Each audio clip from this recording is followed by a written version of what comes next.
Constitution club में हो रही इस बेहद जरूरी बहस में, डिबेट में आप सभी का बहुत बहुत स्वागत है। मेरा नाम सौरभ द्विवेदी है। मैं इंडिया टुडे हिंदी मैगजीन का और ललन टॉप का संपादक हूं और आज की इस बहस का मॉडरेटर भी। इससे पहले कि यह बहस, जिसका शीर्षक, जिसका टॉपिक है डज गॉड एग्जिस्ट, ये शुरू हो दो विद्वानों के बीच जिनके नाम हैं श्री जावेद अख्तर और श्री मुफ्ती शमाइल नदवी जी, मैं कुछ बुनियादी चीजें आप लोगों को बता दूं ताकि ये बहस व्यवस्थित ढंग से चले, वैसे नहीं जैसी बहसों को देखने के हम इन दिनों आदी हो गए हैं। पढ़ी लिखी अकादमिक बहस। इस बहस का प्रारूप कैसा होगा, इसका स्ट्रक्चर कैसा होगा, पहले मैं आपको ये बता देता हूं। सबसे पहले नौजवान विद्वान मुफ्ती शमाइल नदवी जी 10 मिनट अपनी दलीलें आप लोगों के सामने रखेंगे। उसके बाद जावेद अख्तर साहब 10 मिनट अपनी बात रखेंगे। उसके बाद जिसको हम अंग्रेजी में रिबटल कहते हैं, एक जवाबी दौर रहेगा कि आपने जो कहा मैं उससे मुतमईन हूं कि नहीं हूं और हमने जो कहा। इसके बाद बहस का राउंड 2 शुरू होगा। दोनों विद्वानों को फिर से 7-7 मिनट का वक्त मिलेगा और इसके बाद रिबटल राउंड 2 होगा 5-5 मिनट का। इसके बाद एक दूसरे से सवाल जवाब होंगे। इसके लिए हमने लगभग 16 मिनट का वक्त तय किया है।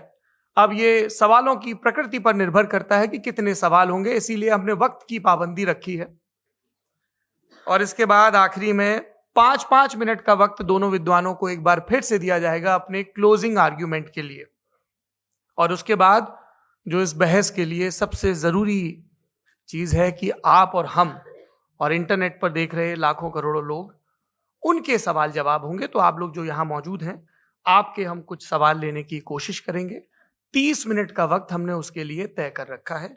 इस तरह से ये 2 घंटे की बहस पूरी होगी। 2-3 बुनियादी बातें हैं जिनका हमें ध्यान रखना है। किसी भी किस्म की नारेबाजी में हमें शरीक नहीं होना है।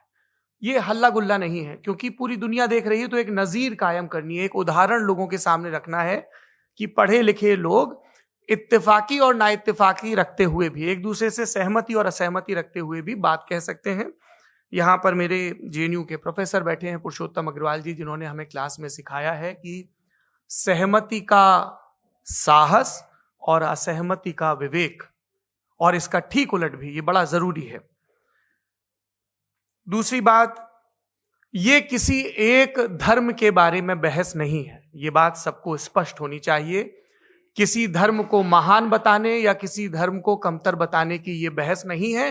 तो यदि कोई इस उम्मीद से देख रहा है या यहां आया है, तो मैं आपको आश्वस्त करना चाहता हूं कि आपको नाउम्मीदी हाथ लगेगी।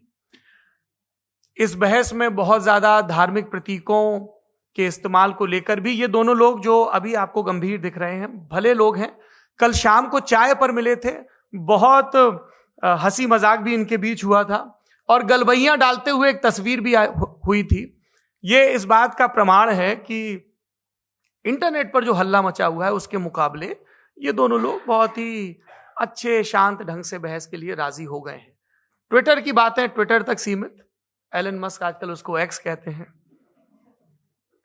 और अब इस बहस की शुरुआत मैं इन विद्वानों का, हालांकि इनको परिचय की जरूरत नहीं, पर हो सकता है, हमें पत्रकारिता में सिखाया जाता है कि नेवर अज्यूम, विज्ञान भी यही कहता है।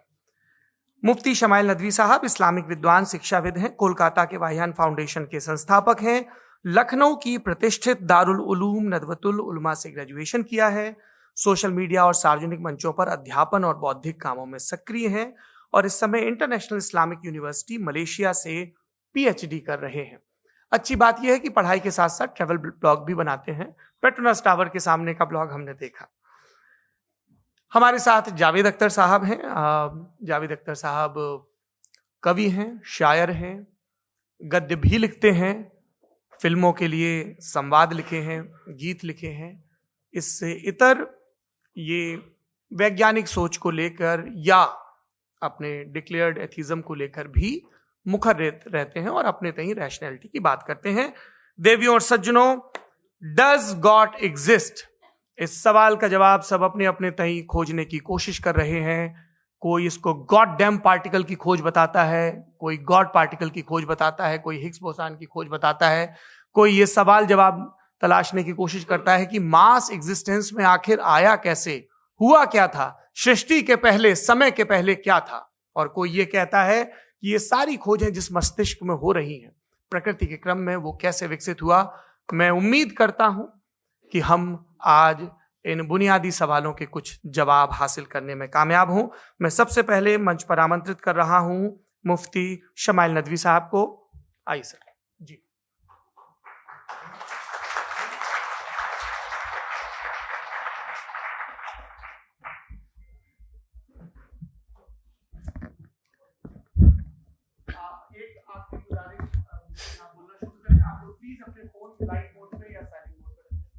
एक बार चेक कर ले, कई बार बेध्यानी हो जाती है।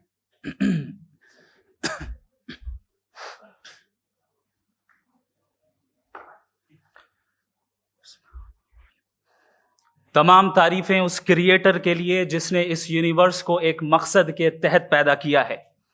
रिस्पेक्टेड जनाब जावेद अख्तर साहब, मिस्टर सौरभ द्विवेदी और respected audience, thank you all for being here today.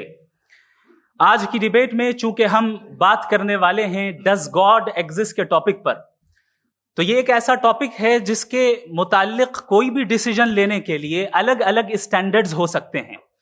लिहाजा डिबेट के शुरू में यह जरूरी है कि हम ये जान लें कि आज के इस टॉपिक में कौन सा स्टैंडर्ड सही होगा और कौन सा गलत होगा।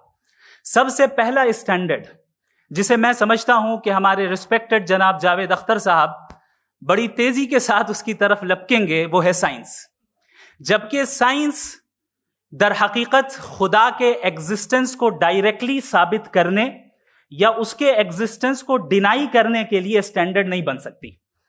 और उसकी वजह क्या है, ये मैं नहीं कह रहा, ये वो लोग कह रहे हैं जो साइंस के एक्सपर्ट्स हैं।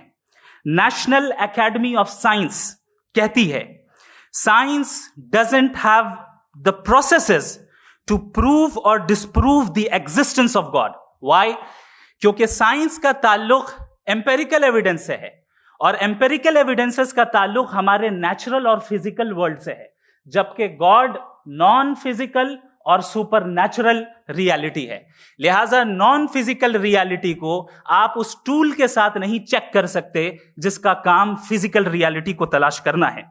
लिहाजा आज इस डिबेट में गॉड की एग्जिस्टेंस को साबित करने या उसे डिनाई करने में साइंटिफिक एविडेंस को एक्सेप्ट नहीं किया जाएगा।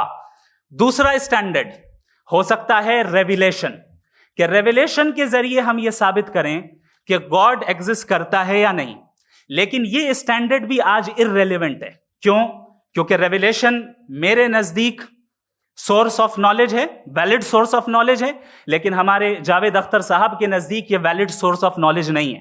लिहाजा आज की डिबेट में मैं एक भी एविडेंस किसी भी मजहबी स्क्रिप्चर से नहीं दूंगा ताकि जावेद अख्तर साहब के लिए वो अनएक्सेप्टेबल ना हो। तीसरा जो मेयार हो सकता है वो है ऑब्जर्वेशन, कि भाई कोई कहे कि हमें खुदा दिखाओ, अगर है तो दिखाओ, या ये कि खुदा के एग्जिस्टेंस पर एम्पेरिकल एविडेंस दो, तो यह है दर हकीकत गलत टूल का इस्तेमाल करना। यह ऐसा ही है कि जावेद साहब मुझसे यह मुतालबा करें कि मुफ्ती साहब आप मेटल डिटेक्टर के जरिए प्लास्टिक डिटेक्ट करके दिखाएं। अब चूंकि प्लास्टिक डिटेक्ट नहीं हो पा रही है लिहाजा plastic does not exist. No, you are using the wrong tool. इस टूल से प्लास्टिक को डिटेक्ट नहीं किया जाता। लिहाजा मैं समझता हूं कि गॉड के एग्जिस्टेंस पर एम्पेरिकल एविडेंस का मुतालबा करना एक बचकाना मुतालबा है और हमारे रिस्पेक्टेड जनाब जावेद अख्तर साहब इस स्टेज से अब बहुत आगे निकल चुके हैं। अब बचता है एक ही स्टैंडर्ड और वो स्टैंडर्ड है अक्ल, लॉजिक, रीजनिंग। और यही वो स्टैंडर्ड है जिसके तहत गॉड की एग्जिस्टेंस को साबित किया जाएगा या गॉड की एग्जिस्टेंस को डिनाई किया जाएगा। लेकिन चूंकि ये बहुत इंपॉर्टेंट और सेंसिटिव टॉपिक है, इसलिए लॉजिकल आर्ग्यूमेंट भी ऐसा होना चाहिए जो डेफिनेटिव हो, इनडेफिनेटिव ना हो, जो 2 और 2 4 की तरह बिल्कुल वाजे हो, जिसे लॉजिकली रिजेक्ट करना पॉसिबल नहीं हो। फॉर एग्जाम्पल हम कहें हमारे रिस्पेक्टेड मिस्टर सौरभ साहब, ये एक इंसान है और तमाम इंसान कॉन्शियस बीइंग है। लिहाजा नतीजा क्या निकला? हमारे सौरभ साहब भी कॉन्शियस बीइंग है। क्या ये इंडेफिनेट आर्ग्यूमेंट है या डेफिनेट आर्ग्यूमेंट है? ये डेफिनेट आर्ग्यूमेंट है। ये 2 और 2 की तरह वाजे है। इसमें किसी तरह जो है लॉजिकली इसको रिजेक्ट नहीं किया जा सकता। तो अगर आज हमारे जावेद अख्तर साहब ऐसी कोई अकली दलील और लॉजिकल एविडेंस दें खुदा के ना होने पर जो डेफिनेट भी हो, तो मैं ये ऐलान करता हूं कि यकीनन मैं उस एविडेंस को कबूल करूंगा और उस पर गौर करूंगा। लेकिन साथ में यह भी ऐलान कर देता हूं प्रेडिक्शन के तौर पर कि ऐसा कोई डेफिनेट आर्ग्यूमेंट कोई नहीं पेश कर सकता। दलील हम देंगे और डेफिनेटिव दलील देंगे, लॉजिकल दलील देंगे, ऐसी दलील देंगे जो एंटायर एथिस्टिक वर्ल्ड उसे रेफ्यूट नहीं कर सकती। चलें अब हम एक एग्जाम्पल सोचते हैं, एक सिनेरियो, सिंपल सिनेरियो, तमाम ऑडियंस से गुजारिश है, हम और आप एक आइसोलेटेड आइलैंड पर हैं, ऐसा आइलैंड जहां पे हमसे पहले कोई कभी नहीं गया। चलते चलते आपके सामने अचानक आपने देखा एक पिंक कलर की बॉल पड़ी हुई है। सबसे पहला सवाल आपके जहन में क्या आएगा कि ये बॉल यहां क्यों आई, कैसे आई, ये पिंक कलर की ही क्यों है, कोई और कलर भी हो सकता था, ये इसी शेप में क्यों है, कोई और शेप भी हो सकता था। नेचुरली आप इस तरफ पहुंचेंगे कि कोई ना कोई है जिसने इन स्पेसिफिक प्रॉपर्टीज के साथ इस बॉल को बनाया है और यहां पे रखा है। चूंकि आप जानते हैं कि ये जो बॉल है इसका एग्जिस्ट करना जरूरी नहीं है, ये एग्जिस्ट कर भी सकती थी, नहीं भी कर सकती थी, और एग्जिस्ट करना ही था तो किसी और फॉर्म में करती, किसी और कलर में करती। अब आप इस बॉल को एक्सपैंड करते चले जाएं, एक्सपैंड करते चले जाएं, एक्सपैंड करते चले जाएं, यहां तक कि ये बॉल यूनिवर्स के साइज की हो जाए। बताइए कि क्या साइज के बढ़ जाने से सवाल बदल जाएगा? हरगिज नहीं बदलेगा। अभी भी सवाल रहेगा, ये यूनिवर्स कहां से आया, इन स्पेसिफिक प्रॉपर्टीज के साथ कहां से आया, क्यों आया, किसने बनाया, यह सवाल उस वक्त भी वैलिड रहेगा। लेकिन यह सवाल अगर हम जनाब जावेद अख्तर साहब से करें तो चूंकि इनका वर्ल्ड व्यू एथिस्टिक है, और सिर्फ इनका नहीं, मतलब जितने भी एथिस्ट हैं और एथिस्टिक वर्ल्ड व्यू को रखने वाले से अगर आप ये सवाल करें कि ये यूनिवर्स कहां से आया, तो इनका जवाब या तो आर्ग्यूमेंट फ्रॉम इग्नोरेंस होगा या डॉगमेटिक होगा। या तो ये कहेंगे कि मुझे नहीं पता कि ये कहां से आया, लिहाजा गॉड डज नॉट एग्जिस्ट, ये आर्ग्यूमेंट फ्रॉम इग्नोरेंस है। या ये कहेंगे कि ये यूनिवर्स खुद ब खुद बन गया, इसका मतलब ये है कि उस बॉल को भी खुद ब खुद बन जाना चाहिए। लेकिन बॉल के ताल्लुक से ये एक्सप्लेनेशन एक्सेप्ट नहीं की जाएगी कि ये खुद ब खुद बन गई, लेकिन यूनिवर्स के ताल्लुक से कर दिया जाएगा। इसे हम दूसरे अल्फाज में डॉगमा भी कह सकते हैं। दूसरी चीज, हमारे जावेद अख्तर साहब जरूर गॉड ऑफ गैप्स की मिसाल भी जरूर देंगे, और मिसाल देंगे कि पहले जमाने में बिजलियां कड़कती थी तो लोगों ने किसी एक खुदा की तरफ, और बारिश होती थी तो दूसरे खुदा की तरफ मंसूब कर दिया, उनके पास दलील नहीं थी। यह हमारा वर्ल्ड व्यू है ही नहीं, यह हमारा वर्ल्ड व्यू है ही नहीं, क्योंकि नेचुरल फेनोमेना के प्रोसेस की इंटरप्रिटेशन को जान लेने से यह कहां से साबित हो गया कि गॉड एग्जिस्ट नहीं करता है। इस पर मैं इंशाअल्लाह अभी आगे बात करूंगा। आप हजरात ये भी देखेंगे, और मैं ये एक्सपेक्ट करता हूं कि हमारे रिस्पेक्टेड जनाब जावेद अख्तर साहब जरूर इमोशनल आर्ग्यूमेंट्स भी देंगे, जो कि एक लॉजिकल फेलेसी है जब बात आती है ट्रुथ को डिसाइड करने में। क्यों? मिसाल के तौर पर वो कहेंगे कि अगर गॉड है तो ईविल क्यों एग्जिस्ट करता है, जबकि मैं कहता हूं ईविल का एग्जिस्ट करना गॉड के एग्जिस्ट करने की दलील है, उसके खिलाफ नहीं है। चूंकि अगर गॉड है तो हम सब उसके सामने अकाउंटेबल हैं, और अगर हम अकाउंटेबल हैं तो अकाउंटेबिलिटी के लिए ईविल का मौजूद होना जरूरी है, उसके बगैर हम अकाउंटेबल नहीं हो सकते। और अगर हम अकाउंटेबल नहीं हैं तो हम जनाब जावेद अख्तर साहब से पूछेंगे कि आप बताएं कि फिर सफरिंग इस दुनिया में क्यों है? अगर खुदा नहीं है तो सफरिंग क्यों है? और उन लोगों के जज्बे का क्या जिनके अंदर सफरिंग के बाद इंतकाम लेने का जज्बा पाया जाता है और वो इस दुनिया से ऐसे ही चले गए, क्या उनकी सारी तकलीफें बेकार चली जाएंगी? अब आ जाएं उसी एग्जाम्पल की तरफ कि बॉल, मुझसे अगर कोई पूछे इस बॉल को किसने बनाया और या इस एक्सपेंडेड बॉल को किसने बनाया, मैं कहूंगा कि चूंकि ये यूनिवर्स और इस यूनिवर्स की तमाम चीजें कॉन्टिंजेंट हैं। कॉन्टिंजेंट होने का मतलब ये होता है कि जो अपने एग्जिस्टेंस पे किसी के ऊपर डिपेंड करती हो, तो जाहिर है ये यूनिवर्स कॉन्टिंजेंट है। और अगर कोई चीज कॉन्टिंजेंट नहीं है तो मैं रिक्वेस्ट करूंगा कि मुझे दिखा दें कि कौन सी चीज यूनिवर्स में कॉन्टिंजेंट नहीं है, हम भी जरा गौर कर लें और हम भी देख लें। और जब कॉन्टिंजेंट चीजें मौजूद हैं तो फिलोसोफर्स की इस्तिलाह के मुताबिक, हम उस टर्मिनोलॉजी के मुताबिक, हम उस जगह तक पहुंचते हैं और उस हस्ती तक पहुंचते हैं जिसे नेसेसरी बीइंग कहा जाता है, कि ये वो नेसेसरी बीइंग है जिसका मौजूद ना होना नामुमकिन हो। क्योंकि अगर ये मौजूद ना हो तो सारी चीजें एग्जिस्टेंस में आएंगी ही नहीं, और ये सारी कॉन्टिंजेंट चीजें उसी के ऊपर डिपेंड करती हैं। अब अगर आप ये सवाल करते हैं कि फिर उस हस्ती को किसने बनाया, फिर उसका कॉज क्या है, फिर उसका कॉज क्या है, फिर उसका कॉज क्या है, और एंडलेसली चले जाएं, इसे हम कहते हैं इन्फिनिट रिग्रेस ऑफ कॉजेस, जो कि लॉजिकल फैलेसी है। कॉन्सेप्चुअली इंफिनिटी पॉसिबल है। मिसाल के तौर पे न्यूमेरिकल्स 1 2 3 गिनते चले जाएं, इन्फिनिट नंबर्स हैं। मैं कॉन्सेप्चुअली बात नहीं कर रहा, प्रैक्टिकली रियलिटी में साबित करके दिखाएं कि infinite regress of causes possible है या नहीं। अगर पॉसिबल है तो हम मान लेंगे, मिसाल दे दें, और पॉसिबल नहीं है तो एक ही ऑप्शन बचता है जिसे हम कहते हैं नेसेसरी बीइंग। ऐसी नेसेसरी बीइंग जो इंडिपेंडेंट है, क्योंकि अगर वो डिपेंडेंट हुई तो वो नेसेसरी नहीं रहेगी। ऐसी इंडिपेंडेंट बीइंग जो इटर्नल है, अगर वो इटर्नल नहीं होगी, उसकी बिगिनिंग होगी तो वो खुद कॉन्टिंजेंट है। ऐसी बीइंग जो पावरफुल है, क्योंकि कॉन्टिंजेंट को एक्चुअलाइज करने के लिए पावर चाहिए। ऐसी बीइंग जो इंटेलिजेंट है और नॉलेजेबल है, क्योंकि ये यूनिवर्स स्पेसिफिक फॉर्म और स्पेसिफिक लॉज ऑफ नेचर के तहत प्रिसाइजली चल रहा है। Thank you. थैंक यू मुफ्ती साहब। मैं इन दलीलों के बाद जावेद अख्तर साहब से गुजारिश करूंगा, आप बैठ के बोलना चाहेंगे हमारे? जी।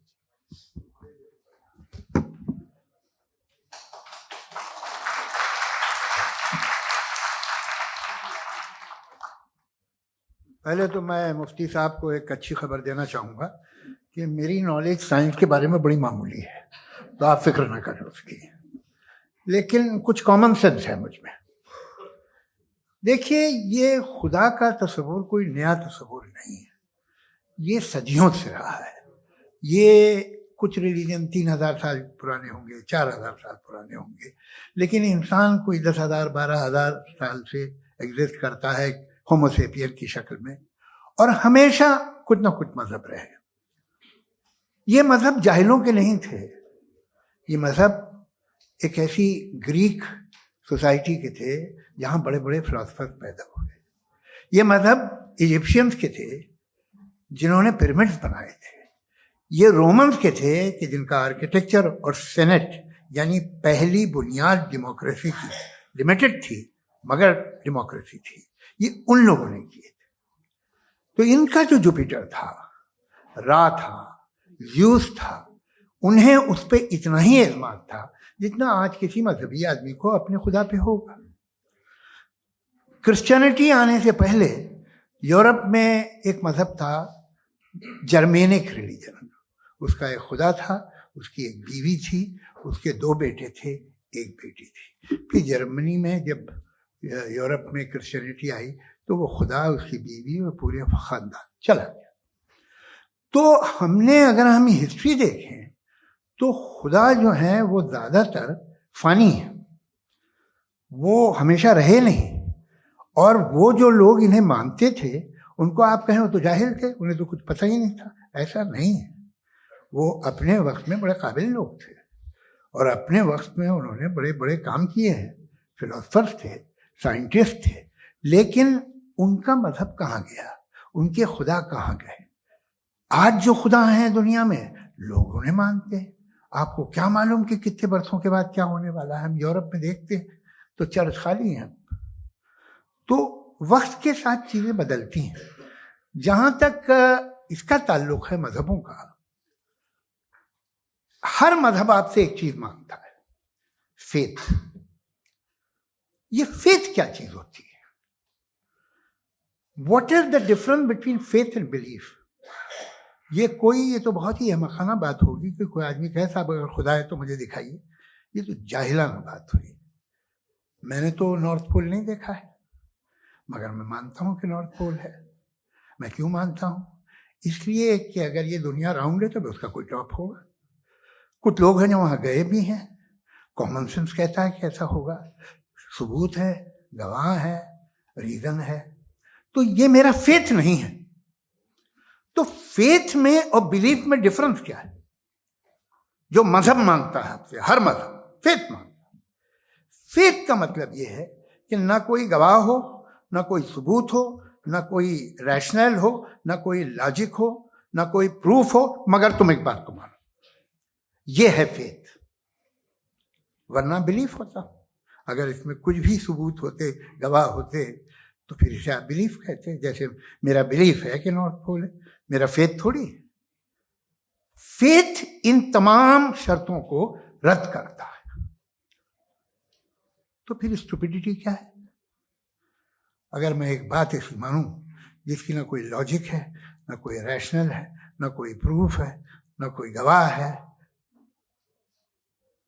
ना कोई सबूत है, और मैं उसे मानूं, तो ये स्टुपिडिटी हुई। इसे ही भाई कल को मैं यकीन कर लूं कि एलॉन मस्क जो है मेरा भाई है, तो मुझे इंतहाई खुशी होगी, सुकून भी बहुत मिलेगा मुझे। लेकिन और कहे भाई क्यों मानते हो, क्या सबूत है भाई, वो तो अमेरिकन है और तुम तो इंडियन हो, वो तो नस्ल अलग है, तुम्हें कभी मिले भी नहीं। साहब देखिए, मेरा फेथ है, इस पे बात ना किया। फेथ का मतलब ही यह है कि आप प्रूव नहीं कर सकते। अगर आप प्रूव कर सकते हो तो फेथ की जरूरत ही नहीं, फिर तो आप बात करेंगे, आप कितनी बहस कर लीजिए।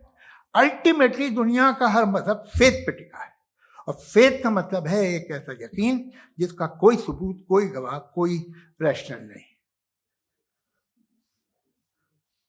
अब आप ये कहें, क्या आप ये क्यों कह रहे हैं कि साहब ये कायनात किसने बनाई? कमाल ये है कि आपने बताया कि एक आइलैंड पे गए और एक बॉल देखी। आपने ये नहीं कहा कि आइलैंड किसने बनाया, आपको सिर्फ बॉल पे हैरत हुई। हमने आइलैंड पे हमने हैरत नहीं की, होते हैं आइलैंड। इसी तरह ये आइलैंड है, सितारे, ये गैलेक्सीज, ये सब आइलैंड हैं खला में। हम उन्हें टेकन फॉर ग्रांटेड लेते हैं, हम पूछते नहीं किसने बनाए। आपने जजीरे के बारे में भी नहीं पूछा है। मेरी पैदाइश कैसे हुई? क्या मैं प्लान्ड पैदा हुआ था? I was plan to be born, या एक लकी स्पर्म था जो किसी एग से चिपक गया? मेरी पैदाइश रैंडम। और इंसाफ जिसे आप कहते हैं, इंसाफ का तो नेचर से कोई वास्ता ही नहीं। जो आप कहते हैं कि एक दिन इंसाफ मिलेगा, इंसाफ is a human concept, nature में कोई इंसाफ नहीं। अगर शेर हिरन को खा जाता है तो उसे कोई सजा नहीं मिलती। अगर एक आंधी आती है और हरे भरे पेड़ों को उखाड़ के फेंक देती है तो आंधियों की जेल नहीं होती है। नेचर में इंसाफ नहीं, इसलिए मुझे नेचर को इंसाफ की जरूरत भी नहीं। नेचर तमाम एक है। अब हम कहें कि साहब ये देखिए जो मैंने खाना खाया था, ये मेरी आंख तो नहीं यूं कर दिया उसे, तो इसे सजा मिलनी नहीं, वो सिस्टम है, ऐसे ही चल रहा है। नेचर बगैर इंसाफ के है। इंसाफ is a human concept.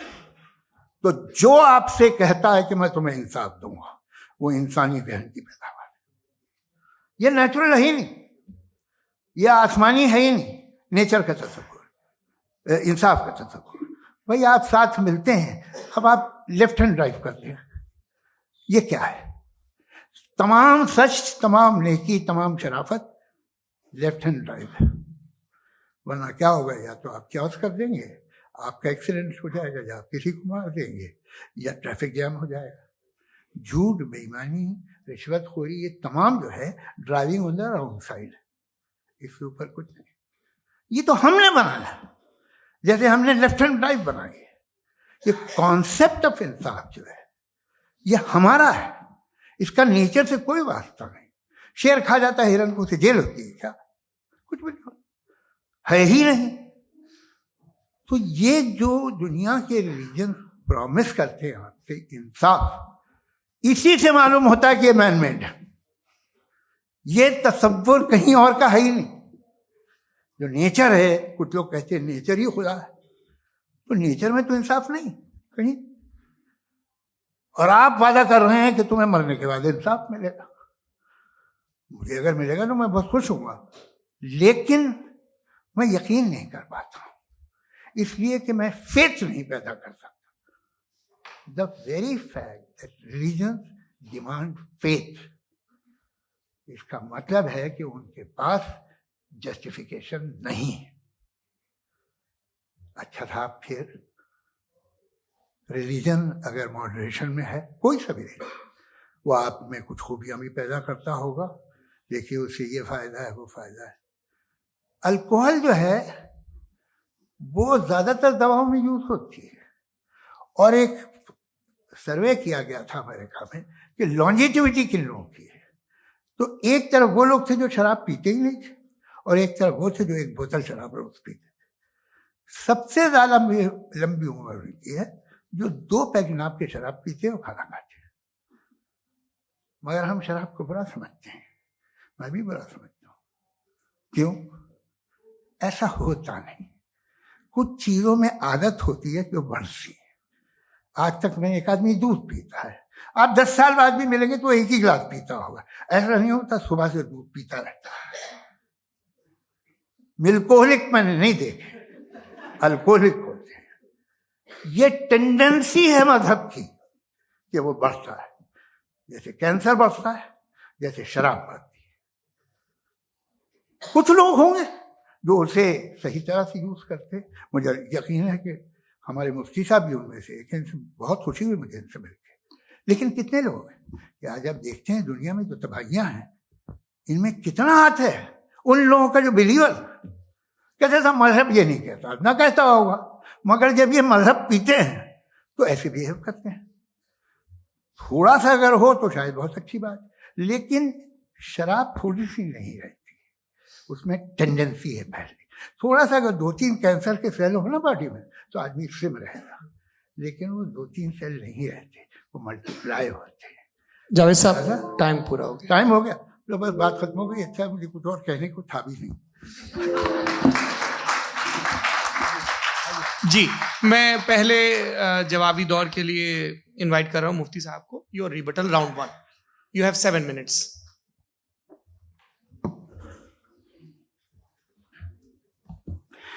Thank you very much Javed साहब। आपकी बात को सुनकर बड़े महजूज हुए हम लोग। महजूज, do you understand? We enjoyed. Okay, अब थोड़ा सा लॉजिकली उसको हम लोग दरअसल हम लोगों ने कल गुजारिश की थी मुफ्ती साहब से भी, जावेद साहब से भी, कि हिंदुस्तानी जबान आम फहम सबको समझ में आ जाए और जहां कहीं आप मुश्किल शब्द इस्तेमाल करें वहां बताते भी चलें। Thank you. तो सबसे पहले हमारे रिस्पेक्टेड जावेद साहब ने हवाला दिया कि खुदा फानी है। कितने मजहब आगे चले गए, किसी ने जुपिटर को खुदा माना, किसी ने किसी को माना। मैं कहता हूं जिसने कॉन्टिंजेंट चीज को खुदा माना, गलत माना, वो खुदा ही नहीं, वो खुदा ही नहीं है। हम तो नेसेसरी बीइंग को साबित करने बैठे हैं, वो नेसेसरी कॉज जो इटरनल है, जो अबदी भी है और अजली भी है। हम किसी और को साबित करने नहीं बैठे। दूसरी चीज उन्होंने कहा कि फेथ एंड बिलीफ, ये एक ऐसी डेफिनेशन है फेथ की जो इन्होंने पहली मर्तबा पेश की है, या माफ कीजिएगा इन्होंने पहली मर्तबा पेश नहीं की है, रिचर्ड डॉकिंस ने पहली मर्तबा पेश की है। मुझे मालूम है ये सोर्स कहां से है। एपिस्टेमोलॉजिकली फेथ और बिलीफ का फर्क आप इस तरह नहीं कर सकते सर। फेथ सही भी होता है, गलत भी होता है। बिलीफ सही भी होता है, गलत भी होता है। जो लॉजिक, रीजन और एविडेंस से बैक्ड होगा वो फेथ सही होगा। और आप जिस फेथ की बात कर रहे हैं कि इलॉजिकल है और उसके पीछे नहीं है, तो we are on the same page. हम नहीं मानते उस फेथ को। जो फेथ ऐसा हो जिसके पीछे कोई लॉजिक ना हो, एविडेंस ना हो, हम नहीं मानते। हम तो उस फेथ के कायल हैं जिसके पीछे लॉजिक हो और एविडेंस हो। तो बिलीफ सही भी होता है, गलत भी होता है, फेथ भी सही होता है और गलत भी होता है। तो आज फेथ और बिलीफ के डिफरेंस पे बात नहीं हो रही। आज आप चाहे फेथ एक्सेप्ट कर लें या बिलीफ एक्सेप्ट कर लें, आज ये बात होगी कि ट्रूथ क्या है। चाहे ट्रू बिलीफ सही है या ट्रू फेथ सही है, और फॉल्स फेथ क्या है और फॉल्स बिलीफ क्या है, बात इस पे हो रही। दूसरी चीज इन्होंने पूछा, स्टुपिडिटी फिर क्या है? अगर फेथ रिलीजन स्टुपिडिटी नहीं है तो और क्या है? चूंकि फेथ का मुतालबा करते हैं तो स्टुपिडिटी क्या है? मैं कहता हूं स्टुपिडिटी एथिज्म है। उसकी वजह यह है कि आप एक सड़क पे जा रहे हो और आप किसी गार्डन में जाएं और देखें वहां लिखा है फूलों के साथ, I love Javed Akhtar, and I really do, I love you sir. So जब आप वहां पर पहुंचे तो वहां पहुंचकर अब ये बताएं, क्या आप ये कहेंगे wow what a natural selection? ये क्या नेचुरल सिलेक्शन है? नहीं, ये प्रिसाइजली डिजाइंड है, इसके पीछे डिजाइनर है। लिहाजा अगर कोई एक ऐसी कॉमन सेंस की बात को कबूल नहीं कर रहा है कि यूनिवर्स जो इतने प्रिसाइजली काम कर रहा है, हम कह दें कि खुद ब खुद बन गई, मैं समझता हूं इससे बड़ी स्टुपिडिटी और कुछ नहीं है। ये इरैशनल चीज है। फिर हमारे सर ने कहा कि आपने बॉल पे फोकस किया, आइलैंड पे फोकस नहीं किया। अरे आइलैंड को किसने बनाया, यही समझाने के लिए तो बॉल की मिसाल दे रहा हूं। और बॉल भी कॉन्टिंजेंट है, आइलैंड भी कॉन्टिंजेंट है, दोनों नेसेसरी बीइंग का मुतालबा करते हैं। आगे इन्होंने कहा कि नेचर में कोई इंसाफ नहीं है, हम डिसाइड करते हैं कि मोरालिटी क्या होती है, इंसाफ क्या होता है, हम डिसाइड करते हैं। जैसे ड्राइविंग सीट में ट्रैफिक वाला, ये तो किसी खुदा ने नहीं कहा, ये है, इसे कहते हैं फॉल्स इक्विवेलेंस, ये एक लॉजिकल फेलेसी है। आपने जो है मिसाल दी ड्राइविंग की और ट्रैफिक की, ये सब्जेक्टिव मोरालिटी है। आप सब्जेक्टिव मोरालिटी को मिसाल बनाकर ऑब्जेक्टिव मोरालिटी के ऊपर नहीं थोप सकते। इंसाफ की ऑब्जेक्टिव मोरालिटी है। अगर आप ये कहते हैं कि नेचर में इंसाफ नहीं है, तो इंसाफ का न होना ये नेचुरल हुआ, तो फिर नेचर को नेचर रहने दे, क्यों हम इतना स्ट्राइव कर रहे हैं दुनिया में इंसाफ लाने के लिए? ये तो इलॉजिकल बात है, इररेशनल बात है। इसलिए बहुत सी चीजें ऐसी हैं जो ऑब्जेक्टिवली जो है इविल या गुड हैं, और बहुत सी चीजें ऐसी हैं जो सब्जेक्टिवली हैं। सब्जेक्टिवली जो मोरल होता है या इमोरल होता है, उसको हम सोशल कंसेंसस से या पर्सनल प्रेफरेंस से डिसाइड करते हैं। लेकिन जो ऑब्जेक्टिव मोरालिटी है, जिसमें इंसाफ आया, जो इन्होंने बार बार रिपीट किया, ये ऑब्जेक्टिव है, सब्जेक्टिव नहीं है। अगर आप कहते हैं ये सब्जेक्टिव है, तो मेरा सवाल आपसे ये है, क्या सोशल कंसेंसस के जरिए अगर जुल्म को सही करार दे दिया जाएगा तो आप जुल्म को जस्टिफाई करेंगे? दूसरी चीज इन्होंने ये कहा कि 2 पैक शराब पी लें तो वो उतने पे नहीं रहता, बढ़ जाता है। यही मामला मजहब के साथ है। 2 पैक आप पी लें, बढ़ेगा। तो ये एक ऐसी मिसाल है, इसको कहीं भी फिट कर लें कि आप एथिज्म पे जब फिट करें, जब आप 2 पैक एथिज्म का लेंगे ना, तो वो बढ़ बढ़ के नॉर्थ कोरिया बनेगा। Thank you.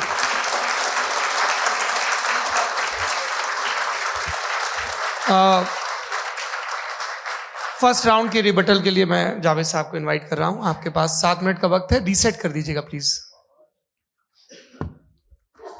मुझे इस बात की खुशी है कि मुफ्ती साहब ने भी मान लिया कि नेचर में कोई इंसाफ नहीं है। तो कोई भी चीज़ जो इंसान ने नहीं बनाई है उसमें इंसाफ नहीं होता है।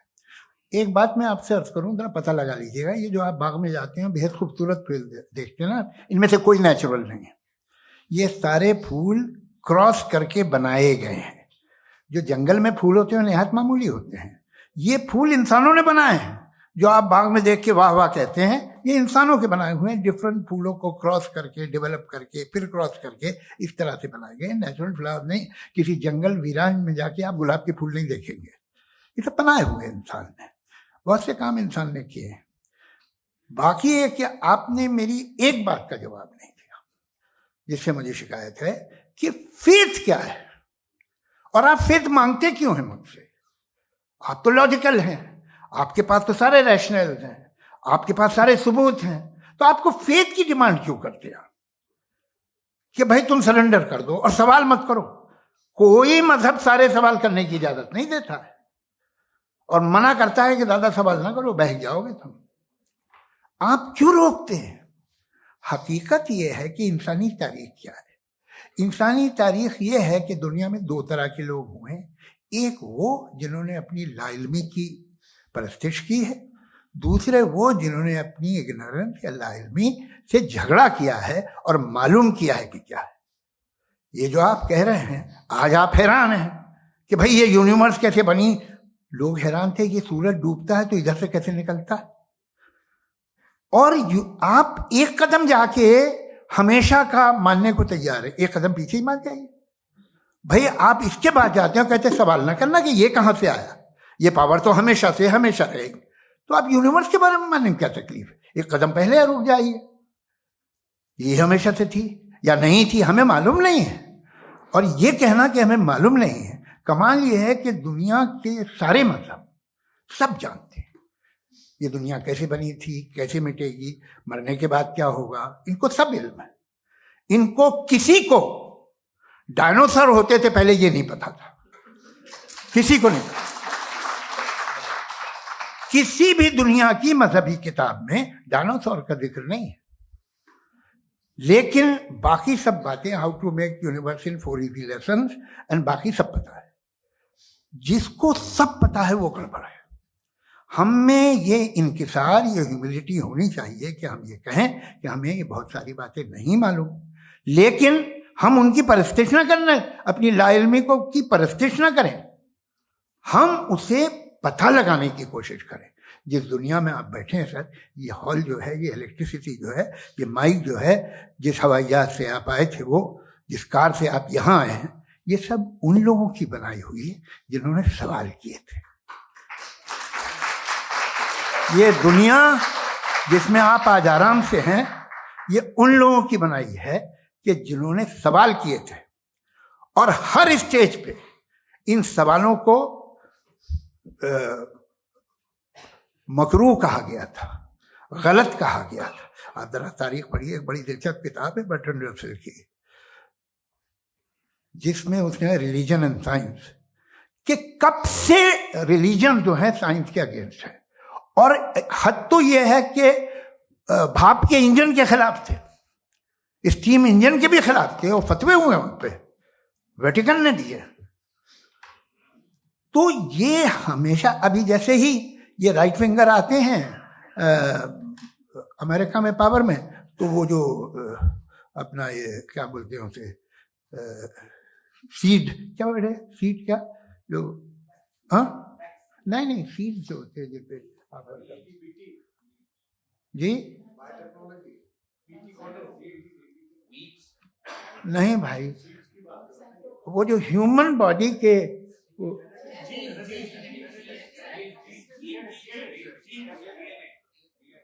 उस पर रिसर्च बंद हो जाती है, रिपब्लिकन नहीं करने देते।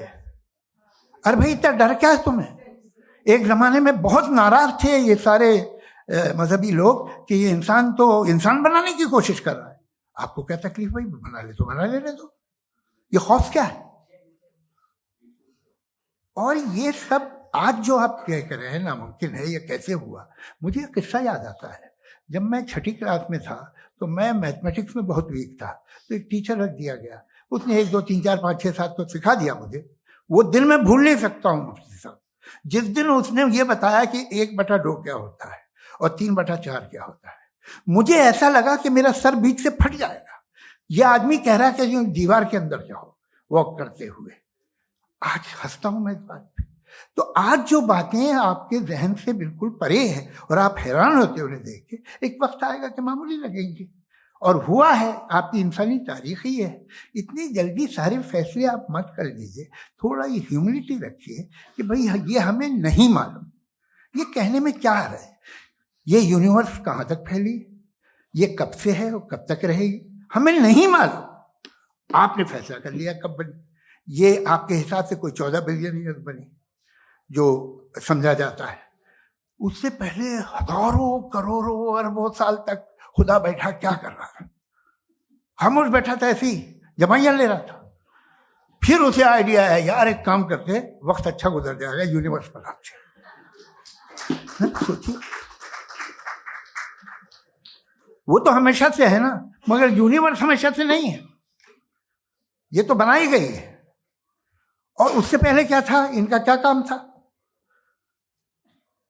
कैसी बात है, ये बड़ा आसान है। जो बात हमें आज धीरे धीरे पता चली है, बरसों 2000 और 2500 साल पहले आपको किसी ने बता दिया कि क्या था, आप मान गए, और तब से वही मान रहे हैं जो 2500 साल पहले कहा गया था। सब कुछ बदल गया है, सॉल्व हो रही है चीजें। अभी साइंस बिल्कुल दावा नहीं करती, या कोई फिलोसफर ये दावा नहीं करता कि हमें सब मालूम, बल्कि वो कहता है कि हमें जितना मालूम होता है उससे ये मालूम होता है कि हमें कितना कम मालूम। तो हम अपनी जहालत से लड़े, उसकी परस्तिश न करें। जी, time. Thank you so much. मैं तर्कों की श्रृंखला में राउंड 2 के लिए मुफ्ती साहब को आमंत्रित कर रहा हूं। आपके पास एक बार फिर से 7 मिनट का वक्त है। शुक्रिया। जनाब जावेद अख्तर साहब कई मर्तबा दोहरा रहे हैं कि फेथ का मतलब बताइए, फेथ का मतलब बताइए। मैंने बता दिया, फेथ सही भी होता है, गलत भी होता है। और आज हम फेथ पे बात नहीं कर रहे, हम ट्रुथ और डज गॉड एग्जिस्ट पे बात कर रहे हैं। क्या डज गॉड एग्जिस्ट, ये ट्रुथ यानी गॉड है या नहीं है, इसमें से दोनों ट्रुथ क्या है। अब आप उसे फेथ कह लें, बिलीफ कह लें, नॉट माई बिजनेस। उसके बाद आपने कहा कि भाई सवाल करने से मजहब रोकता है। मैं कहता हूं जो रोकता है वो रोकता होगा, मैं नहीं रोकता, बल्कि सवाल करें, सवाल करना चाहिए। सवाल कर करके तो हम आगे बढ़ते हैं, तरक्की करते हैं, और इसीलिए मैं आज यहां पे आया हूं। लेकिन सवाल सिर्फ खुदा से नहीं होगा, आपसे भी होगा। सवाल एथिज्म से भी होगा, सवाल सिर्फ मजहब से नहीं होगा, सबसे होगा। और आज मैं सवाल करूंगा और उम्मीद है कि आप जवाब देंगे। अभी तक आपने वैसे कॉन्टिंजेंसी आर्गुमेंट का कोई जवाब नहीं दिया है। चलें, आपने कहा यूनिवर्स के बारे में इटर्नल क्यों नहीं बोल देते। ये चूंकि लॉजिकली पॉसिबल ही नहीं है कि यूनिवर्स इटर्नल हो। यूनिवर्स एक कॉन्टिंजेंट चीज है जो टाइम एंड स्पेस के पाबंद है, टाइम एंड स्पेस से बाउंड है। जो टाइम एंड स्पेस से बाउंड होगा वो कॉन्टिंजेंट होगा, जो कॉन्टिंजेंट होगा वो उसकी बिगिनिंग हुई होगी, जिसकी बिगिनिंग हुई होगी वो इटर्नल नहीं हो सकता। ये तो कॉमन सी बात है।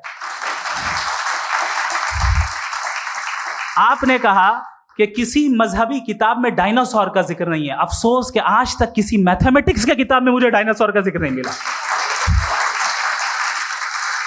तो इसका मतलब मैथमेटिक्स की किताब बेकार है? नहीं, उसका वो टॉपिक नहीं है। रेवलेशन का और मजहबी किताबों का टॉपिक ये नहीं है कि आपको आके बताए साइकिल कैसे बनाते हैं, या आकर ये बताएं कि जो है डायनासोर कब था। वो तो मोरालिटी सिखाने आया है, गॉड के बारे में बताने आया, नॉन फिजिकल रियलिटी की हकीकत को सिखाने के लिए आया। रिलीजियन साइंस को रोकता है? नहीं रोकता। अगर रोकता है तो गलत करता है। रिलीजियन साइंटिज्म को रोकता है, जिसमें हमारे जावेद साहब मुब्तला हैं। साइंस और साइंटिज्म में फर्क है। साइंटिज्म यह है कि आप समझें कि साइंस और साइंटिफिक मेथोडोलॉजी ये नॉलेज को हासिल करने का वाहिद सोर्स ऑफ नॉलेज है। यह है साइंटिज्म। हम इसे रिजेक्ट करते हैं। हम साइंस को तो तरक्की करते हैं। भाई आप हमारी पूरी तारीख कर लें, पढ़ लें तो आपको पता चल जाएगा। बहरहाल ये अलग टॉपिक है। उसके बाद इन्होंने एक लफ्ज कहा, वेटिकन ने फतवा दिया। वेटिकन का फतवे से कोई ताल्लुक नहीं है, दोनों कॉन्ट्राडिक्टरी अल्फाज हैं। उसके बाद उन्होंने कहा कि भाई हमें नहीं मालूम। अगर नहीं मालूम तो क्लियरली कह देना कि नहीं मालूम है, इसमें क्या हर्ज है। तो वही तो मैं कह रहा हूं ना कि आप कह दें कि नहीं मालूम, लेकिन क्लेम क्यों कर रहे हैं कि गॉड एग्जिस्ट नहीं कर रहा है। आप कह दें नहीं मालूम है, हो सकता है हो सकता ना हो, लेकिन आप क्लेम कर रहे हैं। The moment you say God does not exist, this is a claim, and now the burden of proof is upon you too, जैसे हमारे ऊपर है।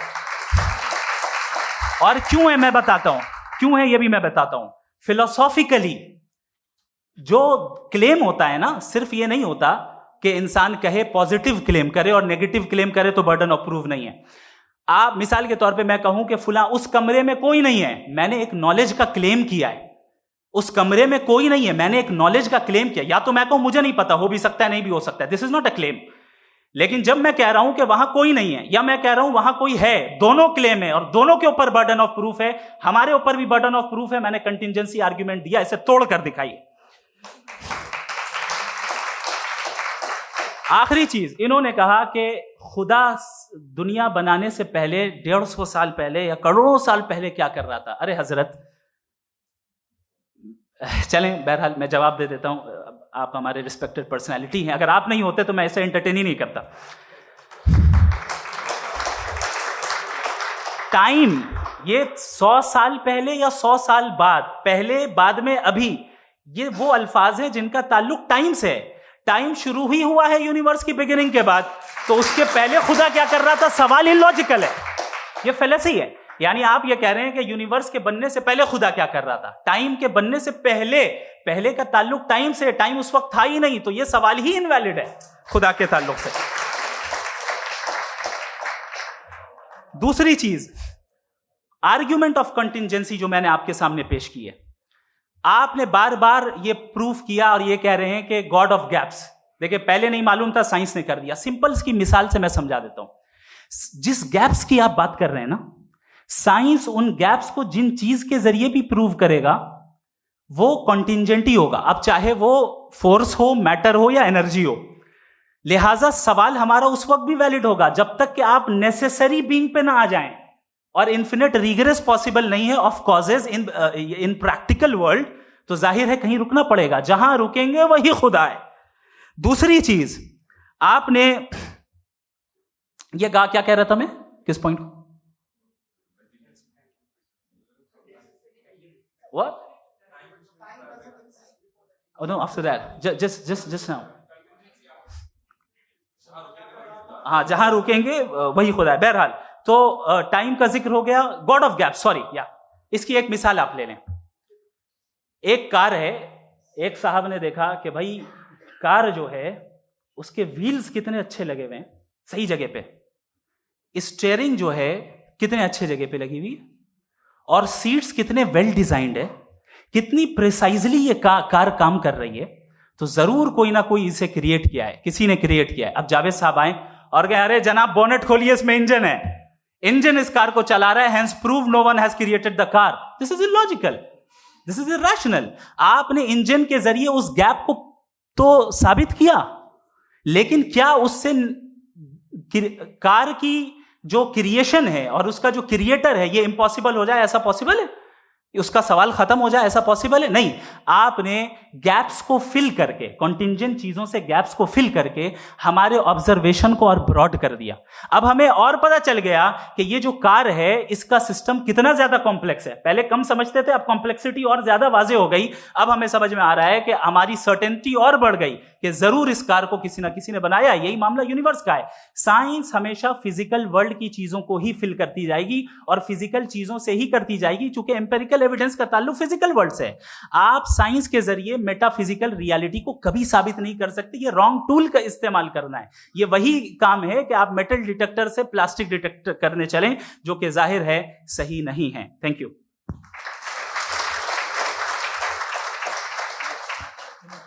जी, ये आर्ग्यूमेंट का राउंड 2 है। हाँ। 7 मिनट है। पहले तो मैं आपसे अर्ज करूं कि आपने कहा कि जब कायनात ही नहीं थी तो वक्त भी नहीं था, कुछ भी नहीं था। कैसे नहीं था? खुदा था। एक एग्जिस्टेंस तो था ना खुदा का। तो जब खुदा था तो वक्त भी होगा। ऐसा नहीं कि कुछ भी नहीं था, खुदा था। अच्छा, बाकी एक आपने कहा साहब आप साबित कीजिए, आपके पास भी लॉजिक है, मेरे पास भी लॉजिक है। आपका मेरा जिम्मेदारी नहीं है साबित करना कि खुदा है। बर्टन रसल ने बड़ी अच्छी बात कही। बर्टन रसल ने बड़ी अच्छी बात कही। मैं आपसे अगर ये दावा करूं कि एक चाय की केतली मरीख के चारों तरफ घूम रही है, मार्स के चारों तरफ, तो यह आपका काम नहीं है कि आप साबित करें कि कोई चाय की केतली नहीं है। ये मेरा काम है, मैंने दावा किया है। ये दावा तो मजहबी लोग करते हैं कि खुदा है। मैं क्यों साबित करूं कि नहीं है? जब तक आप मुझे कन्विंस नहीं कर देंगे मैं नहीं मानूंगा।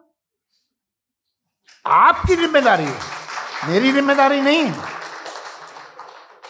दोयम ये कि ये जो आप कह रहे हैं, जो गैप्स हैं, ये गैप जब जब किसी मजहब को चैलेंज करते हैं, जब ऐसा कोई बात आती है तो हंगामा हो जाता है कि जब वो चैलेंज करें किसी फेथ को। ये तमाम साइंस जो है इसे मुख्तलिफ जगहों पे मुख्तलिफ वक्तों में मजहब ने रोकने की कोशिश की है। ये किताब है religion and science, Burton Russell की, पढ़िएगा, अच्छी लगेगी आपको। तारीख ही है साइंस, मजहब की साइंस से उसका यही रिश्ता है। अच्छा, अब ये हम सोचें कि बहरहाल ये वजूद जो है मजहब और ये बिलीव इन गॉड इंसान को बेहतर बना देता है।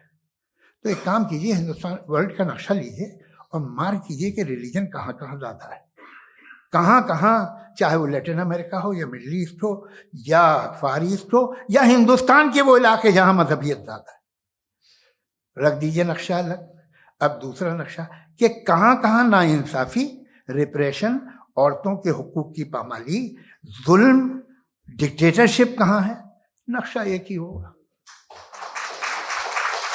तो आप मुझे बताएं कि जो इसका तरकीब इस्तेमाल क्या है?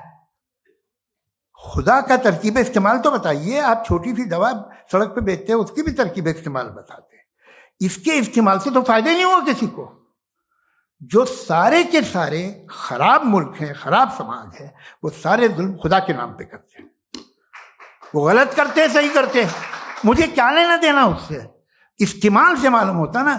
एक विस्की की बोतल कभी शायद देखी हो आपने, लाल रंग की होती है, उस पर रोशनी और छिपड़ी इंतहाई खूबसूरत लगती है। क्या बिगाड़ रही है किसी का? उसका इस्तेमाल गलत है, इसलिए आप उसे नापसंद करते हैं। इसका इस्तेमाल गलत है, इस तसव्वुर का इस्तेमाल ही गलत है और हमेशा से गलत हुआ है। आप देख लीजिए, इंसानी तारीख देख लीजिए, आज देख लीजिए, हिंदुस्तान देखिए, दुनिया देख लीजिए, क्या हो रहा है। इसे कैसे इस्तेमाल कर रहे हैं? फेथ वाले लोग क्या फेयर हैं, जस्ट हैं, जो अपने खुदाओं पे यकीन रखते हैं? वो किस तरह के लोग?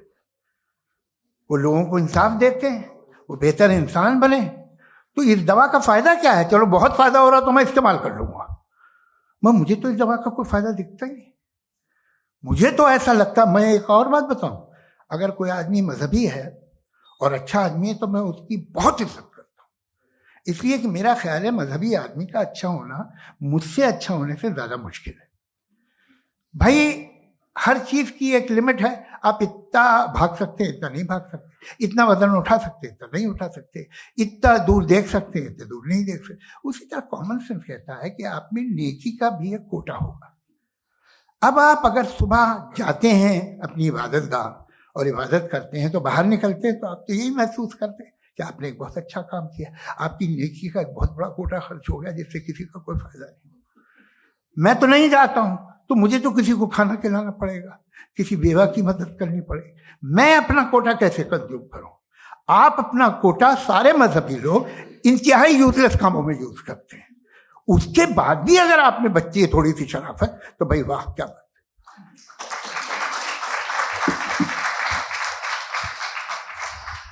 एक तो मुझे ये बात बहुत अच्छी लग रही है कि दोनों ही विद्वान समय को मानते हैं और बहुत समय से अपनी दलीलें और बाज़ दफ़ा समय से पहले अपनी तकरीरें पूरी करके अपनी अपनी कुर्सी पर बैठ रहे हैं।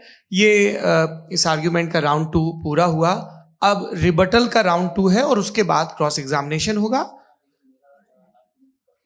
नहीं, आपका आर्ग्यूमेंट हो गया सर। हमारे यहाँ स्कूल के सिलेबस में पंच परमेश्वर कहानी पढ़ाई जाती है प्रेमचंद जी की लिखी हुई। आप निश्चिंत रहिए, आपके कोई राउंड में मिस नहीं होने दूंगा। रिबटल का राउंड 2 मुफ्ती शमाइल नदवी साहब।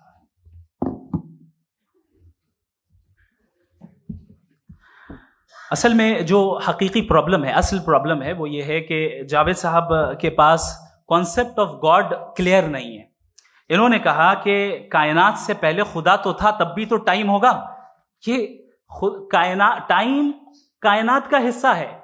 हम खुदा, उस खुदा को मानते हैं नेसेसरी बीइंग का टाइमलेस होना जरूरी है, चूंकि वो टाइम का क्रिएटर है। जब उसने टाइम को क्रिएट किया तो वो खुद टाइम पे कैसे होगा? उसने जब स्पेस को क्रिएट किया तो खुद स्पेस में कैसे होगा? अगर वो टाइम एंड स्पेस को पहले से ही उसका पाबंद है तो फिर किस चीज को उसने क्रिएट किया? लिहाजा ये सवाल गलत है कि खुदा था तो टाइम होगा। बिल्कुल नहीं, टाइम के पाबंद हम है, खुदा नहीं है। हम फिजिकल वर्ल्ड से ताल्लुक रखते हैं, वो मेटाफिजिकल रियलिटी है। दूसरी चीज इन्होंने मिसाल दी कि चाय की केतली हवा में घूम रही होगी, और पता नहीं शायद वो बर्टन रसल का उन्होंने हवाला दिया। बहरहाल यही प्रॉब्लम है। प्रॉब्लम यही है कि हम चीजों के दरमियान डिफरेंशिएट नहीं कर पाते। ये जो आपने मिसाल दी ये इमेजिनेशन है, और मैं जो साबित कर रहा हूं वो लॉजिकल नेसेसिटी है।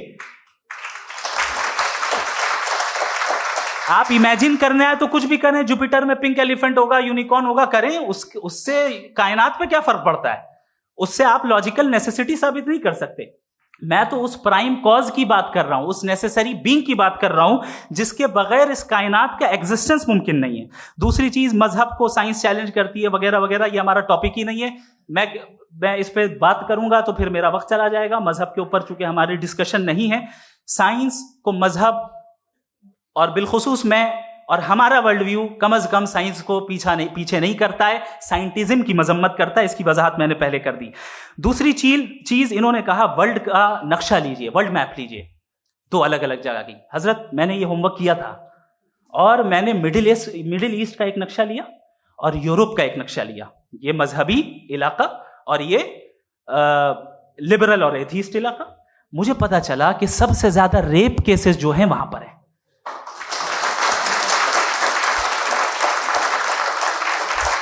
मुझे ये पता चला यूएन की रिपोर्ट के मुताबिक, मैं अपने घर से नहीं लेके आ रहा, कि जो वर्किंग वुमेन है यूरोपियन कंट्रीज में, उसमें 81% वुमेन सेक्सुअल हैरेसमेंट का वर्क में शुमार हो रही है। ये मिडिल ईस्ट में नहीं हो रहा है, वो मजहबी लोग हैं इसलिए नहीं हो रहा है। दूसरी चीज, आपने ये कहा कि मजहबी आदमी का अच्छा होना हमारे अच्छे होने से बहुत मुश्किल है, बहुत मुश्किल है। तो इसका मतलब यह है कि गॉड के अलावा आपके पास अच्छे और बुरे का कोई स्टैंडर्ड है। मैं चाहूंगा कि कन्वर्सेशनल स्टाइल वाले डिस्कशन और सेगमेंट पे इसी पे बात कर लेते हैं। Thank you very much.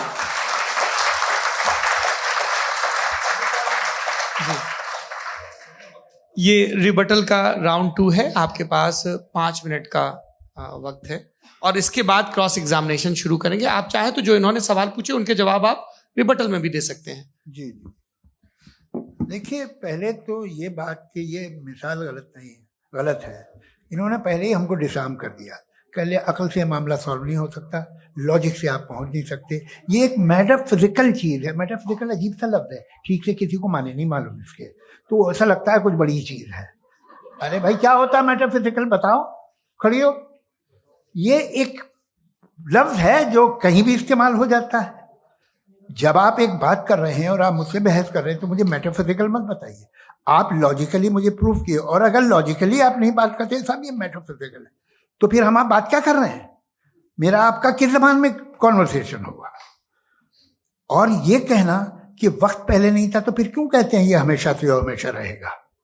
हमेशा वक्त है, तो आप कैसे कहते हैं वो हमेशा से है और हमेशा रहेगा? हमेशा का मतलब है कोई वक्त, अगर वक्त ही नहीं है तो हमेशा कैसे? बाहर वो रहेगा। अब मैं ये देखता हूं, आपने कहा ना कि वहां रेप ज्यादा होते हैं, तो हम एक बात देखते हैं कि ये दुनिया जिसपे वो कादर मुतलक है, जिसकी मर्जी के बगैर पत्ता भी नहीं हिलता, ओमनीपोटेंट है, ये दुनिया चल कैसे रही है? और इस दुनिया का हाल क्या है? 45,000 बच्चे जो 10 साल की उम्र से कम थे वो गाजा में मरे। भूख से काला हांडी में बच्चे मरते हैं और डिप्थेरिया से मरते हैं।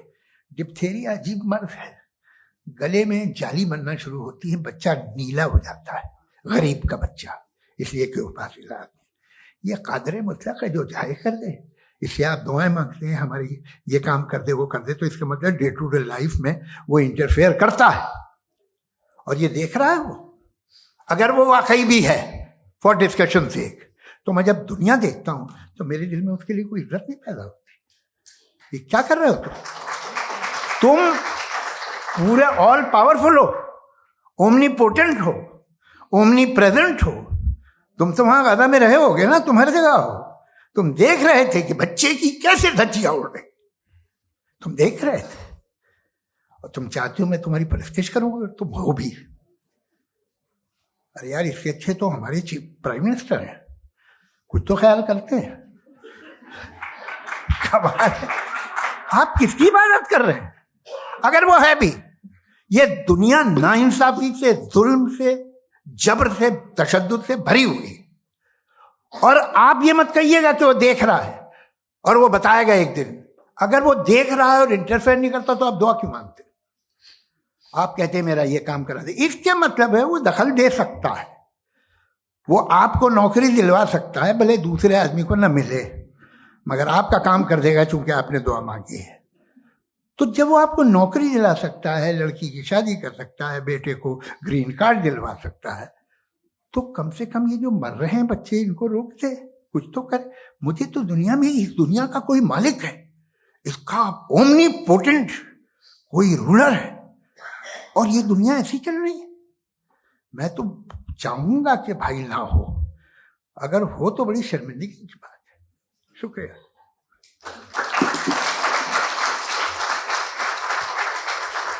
देवियों और सज्जनों, इस बहस के 2 राउंड और 2 रिबटल पूरे हो चुके हैं।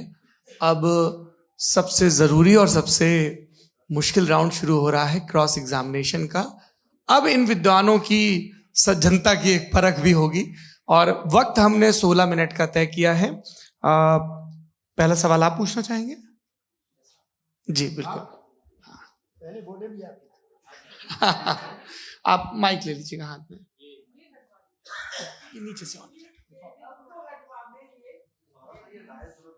जी मैं बोलता हूँ, ये डायस हटा सकते हैं क्या हम थोड़ा क्विकली? डायस पीछे कर दीजिए बस थोड़ा सा, है ताकि ये जो दाएं बाएं लोग बैठे हैं, इसे हटा ही दीजिए, वरना वहां तो जाने वाले नहीं। आराम से आराम से दोनों तरफ से हटा दीजिए।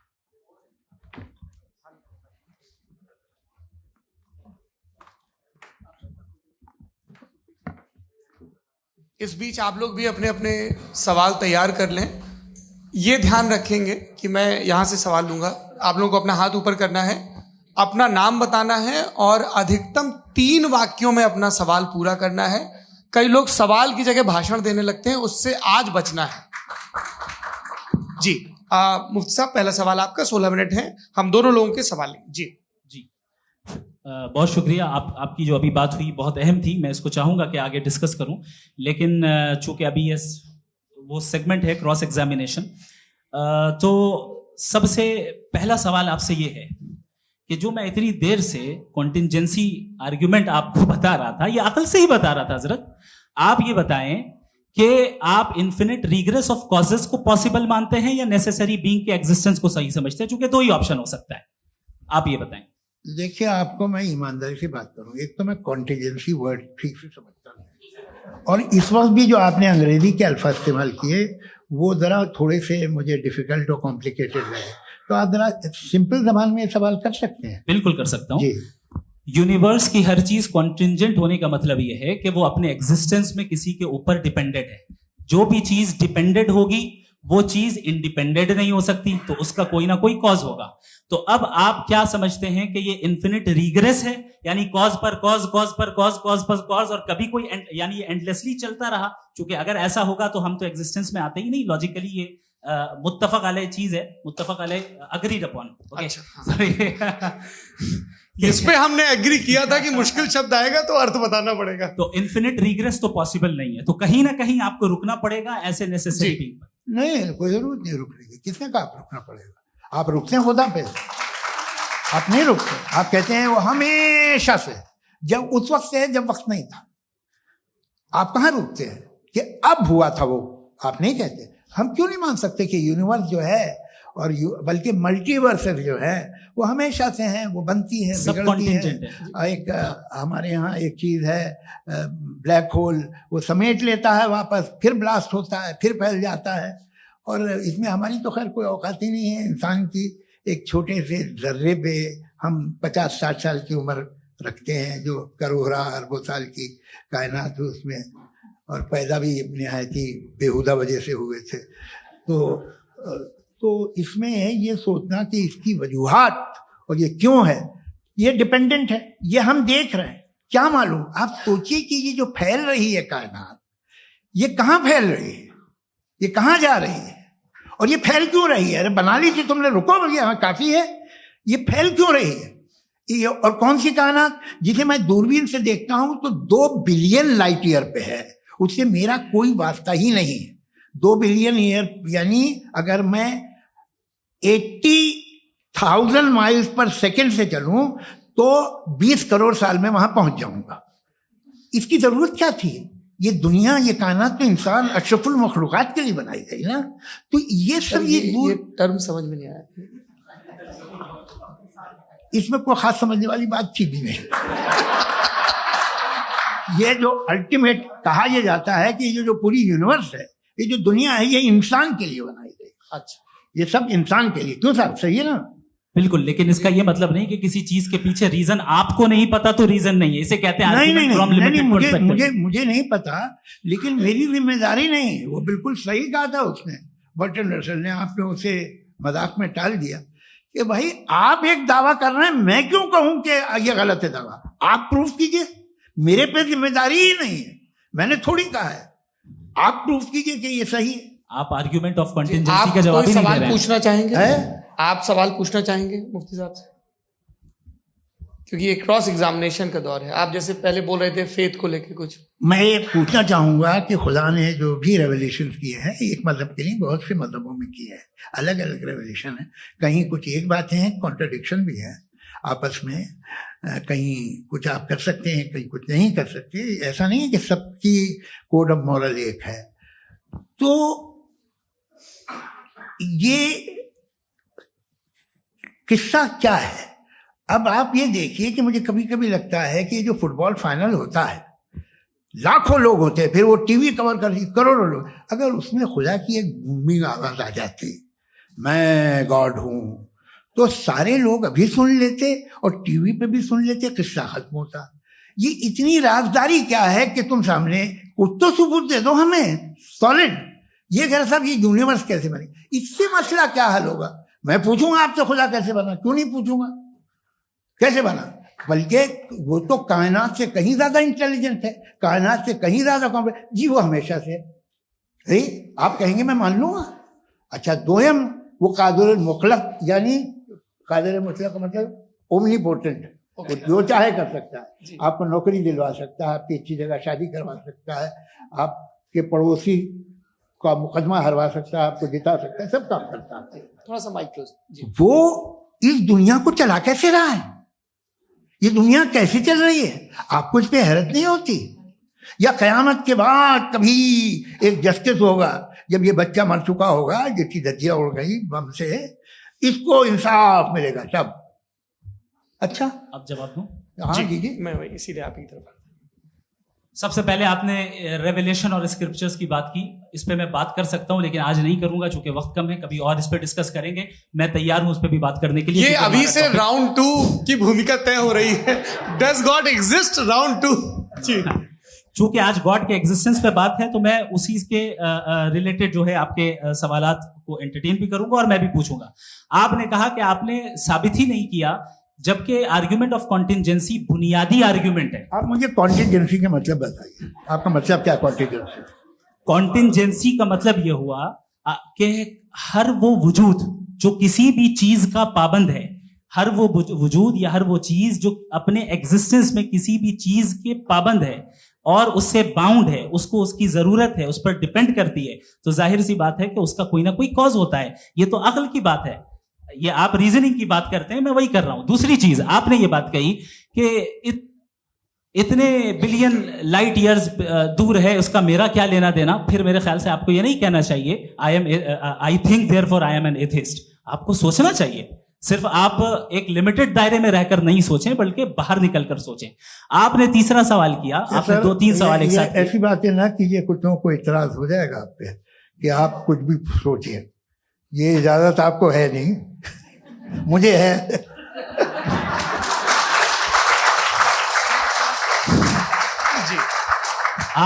आपने प्रॉब्लम ऑफ इविल के ताल्लुक से सवाल किया और बार बार आप एक लफ्ज रिपीट कर रहे हैं कि ओमनीपोटेंट गॉड है, ऑल पावरफुल गॉड है।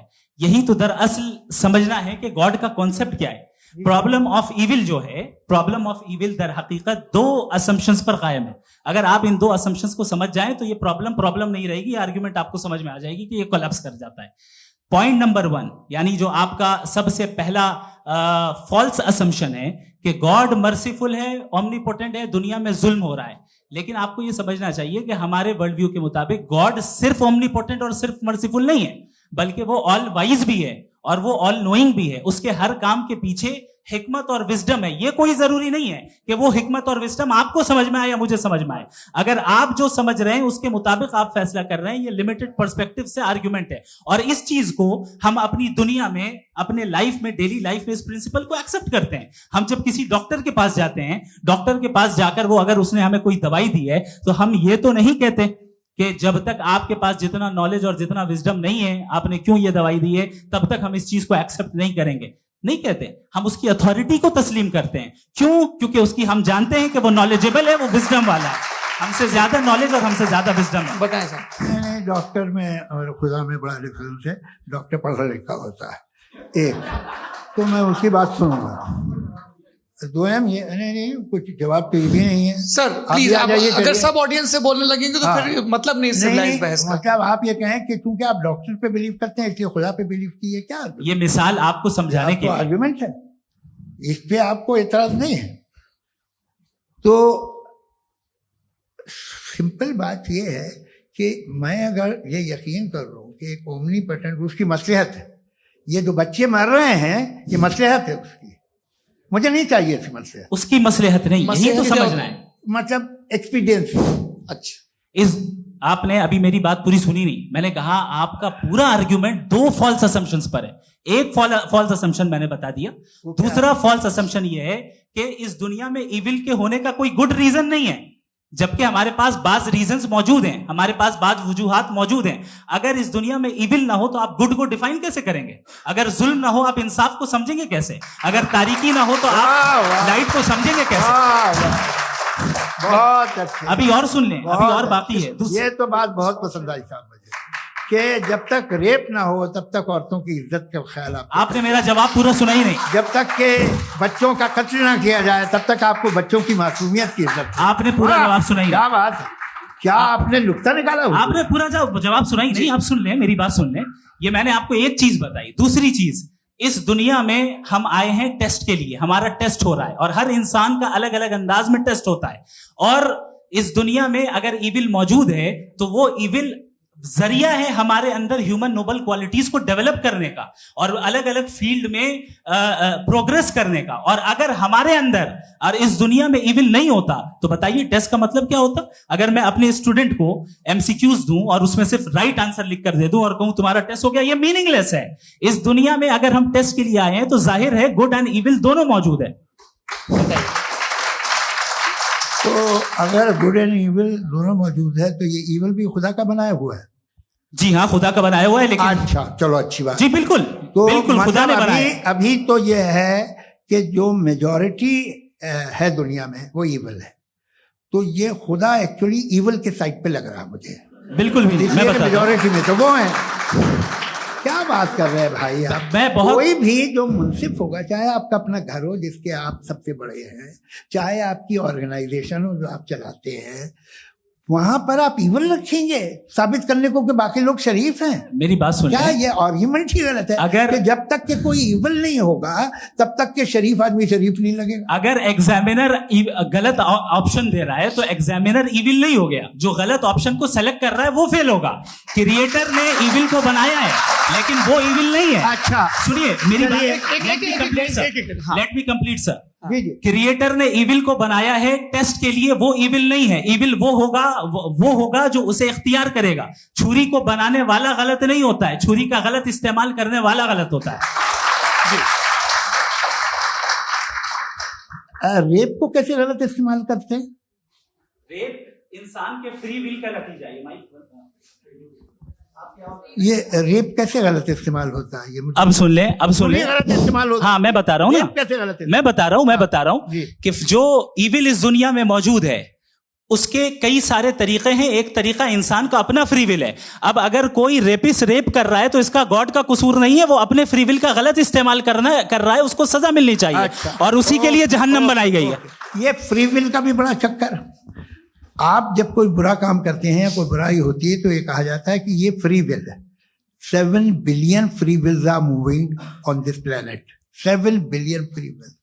और एक आदमी अपनी फ्री विल से मुझे कत्ल कर दे तो मैं खुदा की मर्जी से मारा हूं कि इसकी फ्री विल की वजह से? मेरी मौत खुदा के हाथ है या ये फ्री विल वाले के हाथ है?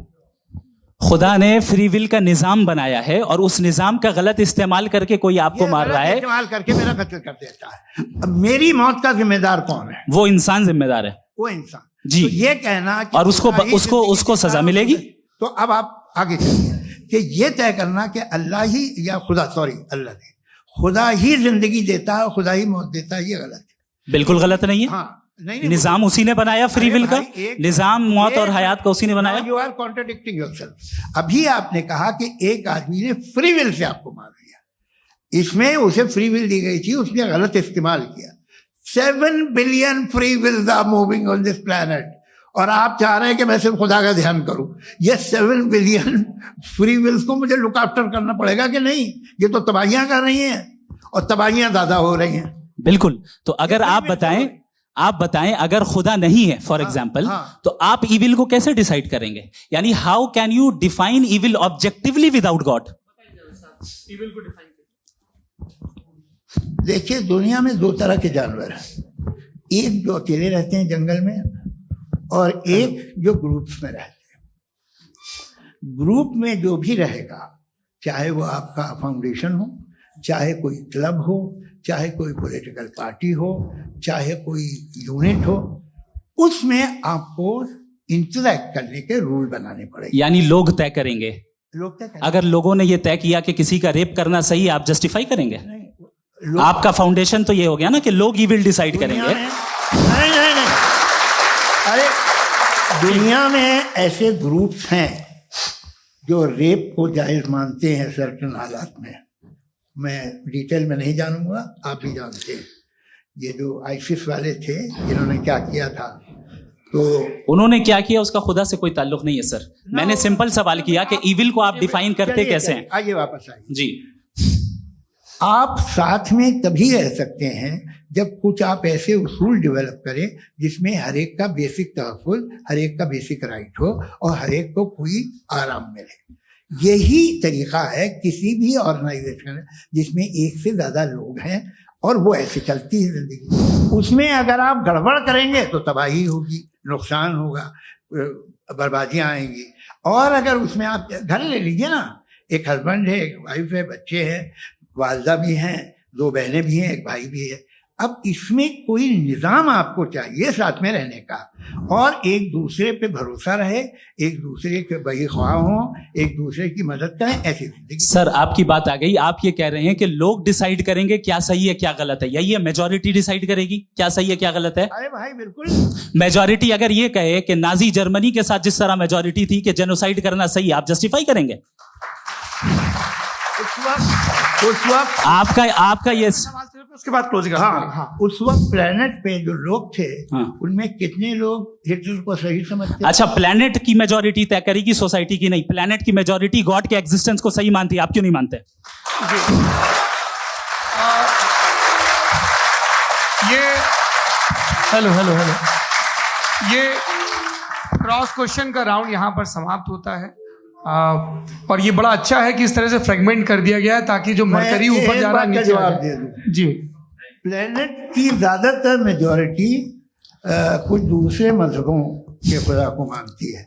आप उन्हें क्यों नहीं? आप तो मेजॉरिटी की बात कर रहे हैं। अच्छा, ये क्लोजिंग आप ये कह रहे हैं इविल और गुड को डिसाइड मेजॉरिटी करेगी, मेजॉरिटी जो कर दे वो सही हो जाएगा। क्लोजिंग इसको जैसा आप ही लोगों ने तय किया है उसी फॉर्मेट को फॉलो कर लेते हैं। हाँ भाई, मैंने तो भले लोगों पे एतबार किया और तब मॉडरेशन तय किया। जी, आपके पास 5 मिनट का वक्त है, क्लोजिंग आर्ग्यूमेंट है, उसके बाद हम ऑडियंस से क्वेश्चन आंसर लेंगे जावेद साहब के क्लोजिंग आर्ग्यूमेंट के बाद। ओके, बहुत शुक्रिया जी। हमारा जो टॉपिक है डज गॉड एग्जिस्ट, मैं इस पे इतने एकेडमिक तैयारी करके आया था, मुझे था कि मैंने सोचा था कि कई सारे मैं आर्ग्यूमेंट्स दूंगा, लेकिन वक्त की भी किल्लत और जावेद साहब बार बार इधर उधर चले जा रहे थे तो उसको भी थोड़ा एंटरटेन करना पड़ गया। डज गॉड एग्जिस्ट पे मैं एक ही आर्ग्यूमेंट दे पाया। आर्ग्यूमेंट्स बहुत हैं और डेफिनेटिव आर्ग्यूमेंट्स हैं, और मेरे आर्ग्यूमेंट को किसी एक राउंड में भी इन्होंने एंटरटेन नहीं किया और रेफ्यूट नहीं किया। एक राउंड में भी नहीं, और ना ही अभी आपका क्लोजिंग आर्ग्यूमेंट आएगा, नहीं, वो बता देना। Argument of contingency sir. अरे मैं आपसे कई बार कह चुका हूँ कंटिजेंसी का मतलब। अब मैं कैसे समझाऊं आपको? आपस में हाँ, आप और कितने आसानी से समझाऊं मैं, मुझे तो नहीं समझ में आ रहा है। आप अपनी आर्ग्यूमेंट ऑफ कंटिजेंसी उर्दू में बोल सकते हैं। हाँ, आप अपनी बात पूरी कर लें जी, आखिरी 4 मिनट। दूसरी चीज, just a minute please ma'am, can I talk? दूसरी चीज ये है कि आपने एक तो इसका जवाब नहीं दिया, दूसरा आपने गॉड के ना होने पर कोई डेफिनेटिव आर्ग्यूमेंट नहीं दिया, सिर्फ मजहब पे बात कर रहे हैं आप। मजहब तो आज हमारा टॉपिक ही नहीं था, आज तो हमारा टॉपिक हो, आप मजहब से ले लेकर आईएस तक चले गए। भाई हमारा क्या ताल्लुक है उससे? We condemn them. और उसका गॉड से क्या ताल्लुक है? अगर कोई गलत काम कर रहा है, किसी ने किसी को कत्ल किया, किसी ने किसी का रेप किया, उसको सजा मिलनी चाहिए। और आपके पास कोई भी rational strong foundation of morality नहीं है। आपने कहा कि मेजॉरिटी तय करेगी सोसाइटी की, वो सही होगा। मैंने कहा हिटलर को, फिर आप सही कहेंगे नहीं, प्लैनेट की सोसाइटी की मेजॉरिटी तय करेगी। तो प्लैनेट की मेजॉरिटी गॉड के एग्जिस्टेंस को मानती है, आप कह रहे हैं ये रिलीजियस है। तो यानी आपके पास कोई स्ट्रॉन्ग फाउंडेशन नहीं है ऑब्जेक्टिव मोरालिटी का। ऑब्जेक्टिव मोरालिटी का अगर कोई फाउंडेशन है तो वो सिर्फ गॉड है, गॉड है, गॉड है। थैंक यू जी। ये मुफ्ती शमाइल नदवी साहब का क्लोजिंग आर्ग्यूमेंट था। अब हमारे पास जी ये बड़ा अच्छा है कि दोनों लोगों को मॉडरेटर से शिकायत भी और बोल रहे भाई हमारी शाबाशी भी तो करते चलो। अब मेरी बात जी, आपके पास जावेद अख्तर साहब 5 मिनट का वक्त है, ये आपका क्लोजिंग आर्ग्यूमेंट है, टाइम रीसेट कर दें जी। देखिए, बहुत सारी बातें हैं। गॉड का डेफिनेशन दुनिया के किसी भी रिलीजन में है कि वो ओमनीपोटेंट है, ओमनीप्रेजेंट है, he is just, he is kind, he loves you and so on. मैं जब दुनिया देखता हूँ तो मुझे कोई ऐसा सुप्रीम पावर यहाँ दिखाई नहीं देती है जो इंसान की बहबूदी के लिए कुछ कर रही हो, कमजोर को बचा रही हो, मदद कर रही हो, जालिम को पीछे हटा रही हो। मैं नहीं देखा, तारीख में नहीं। एक तो अगर है और ये देख रहा है तमाशा, तो उसका होना न होना बराबर है। दोयम ये कि ये जो है, जब आप ये कहते हैं कि कायनात जिसकी कंटिजेंसी है, मैं देखिए वो लफ्ज इस्तेमाल किया मैं, तो ये कैसे हो सकती है भाई? और फौरन आप सरेंडर कर देते हैं कि जाहिर है कि इसका बनाने वाला तो इससे 10,000 गुना था तो कॉम्प्लिकेटेड होगा, उस पर आपके होने पे कोई इतराज नहीं है। उसे वो टाइमलेस है, वो पहले से था, टाइम तो बहुत बाद में आया, ये सब आप मानने को तैयार है, जिसका आपके पास कोई सबूत नहीं, आपके पास कोई रीजन नहीं है। आपकी तारीख क्या है मजहबों की, बिलीफ की, जो खुदाओं का बिलीफ है, ये कॉन्स्टेंटली गलत साबित होता रहा है। मतलब आप कहें कि अरिस्टोटल के जमाने में तो सब जाहिल थे, वो भी इतने ही यकीन से खुदा पे यकीन रखते थे, जो अब नहीं रहा, ये भी नहीं रहेगा, आप लिख लीजिए। और इसके आसार आपको दुनिया में दिखाई देना शुरू हो चुके हैं। ये बहस क्या आज से 100 साल पहले इस तरह हो सकती थी? यहाँ तक तो आपको हम ले आए हैं। तो सर अरे इनको मदद की जरूरत नहीं भाई, ये सेल्फ सफिशिएंट आदमी है, आप क्यों इनकी मदद कर रहे हैं? Sir please. तो ये जो है तमाम बातें अपनी जगह हैं, ये एक पैकेज है। आप अकेले, कोई आदमी ऐसा नहीं जो सिर्फ गॉड को मानता हो, उसके साथ बहुत पैराफर्नेलिया आता है, अलग अलग पैराफर्नेलिया आते हैं। They have always created chaos in the society. मैं तो आपको सीधा ऑफर देता हूँ कि दुनिया में 10 इंपॉर्टेंट बिलीव्स है, आप एक मानते हैं, 9 नहीं मानते, 9 में आप एथीस्ट हैं, 9 को आप बिल्कुल रीजनेबली मेरी तरह देखते हैं।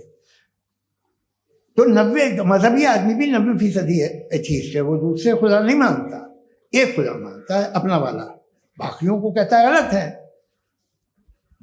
अगर आप मानना ही बंद कर दे तो आपका 10% चांस है कि आप सही हैं और 90% चांस है कि आप गलत हैं। मेरा मशवरा है, आप मानना छोड़ दिए तो 50% चांस होगा कि आप सही हैं और 50% चांस होगा, 40% आप गेन करेंगे बाय बिकमिंग एथीस्ट।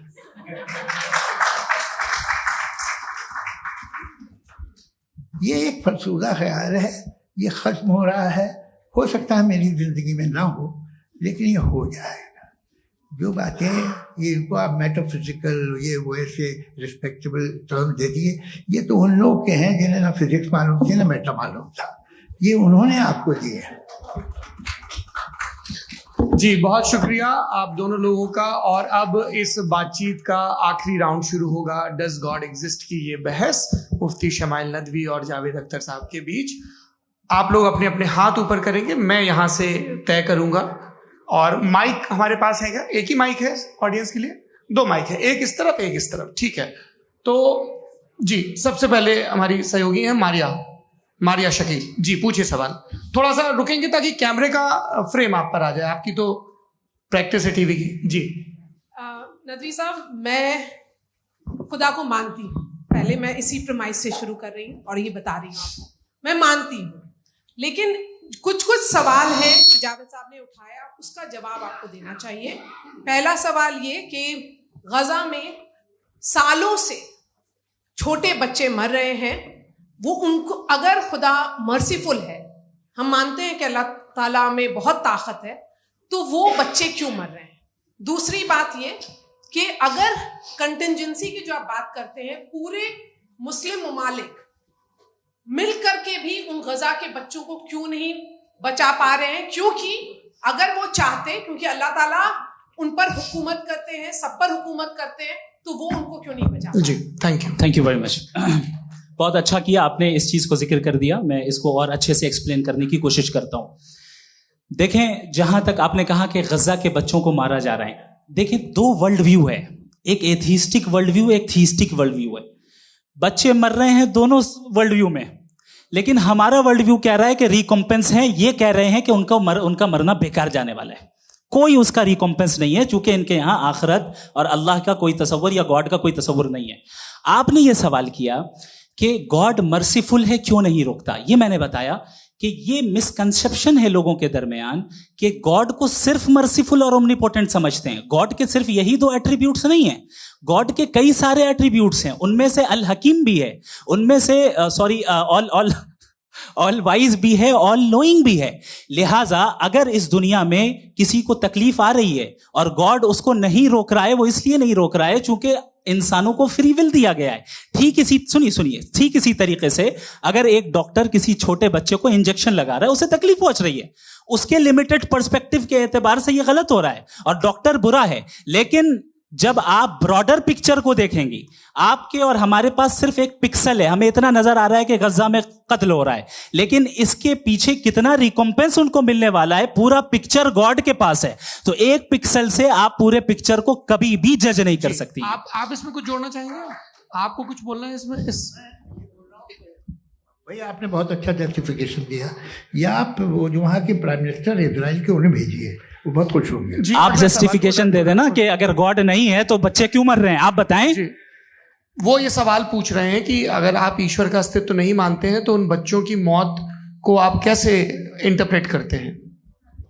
भाई ये दुनिया जो है, जो ताकतवर लोग होते हैं वो एक नाइंसाफी करते हैं। तो ये अच्छा काम है आपके नजदीक, तो नेचर नाइंसाफी पे मबनी है। अरे मेरे भाई, आप नेचर की कहाँ बात कर रहे हैं, तो इंसान की बात। तो फिर जब मैं इंसान की बात कर रहा था आप नेचर की बात करने लग गए। क्रॉस एग्जामिनेशन नहीं। हाँ, अब आप मुझे बोलने नहीं देंगे तो अलग बात है, आप बोलिए, मैं मुझे कोई जी नहीं, ये क्रॉस एग्जामिनेशन बोल तो लेने दीजिए। जी बोलिए। क्या बात ये है कि ह्यूमन सोसाइटी तभी साथ में रह सकती है जब वो मोहब्बत से, एकता से, एक दूसरे के एहतराम करके रहे।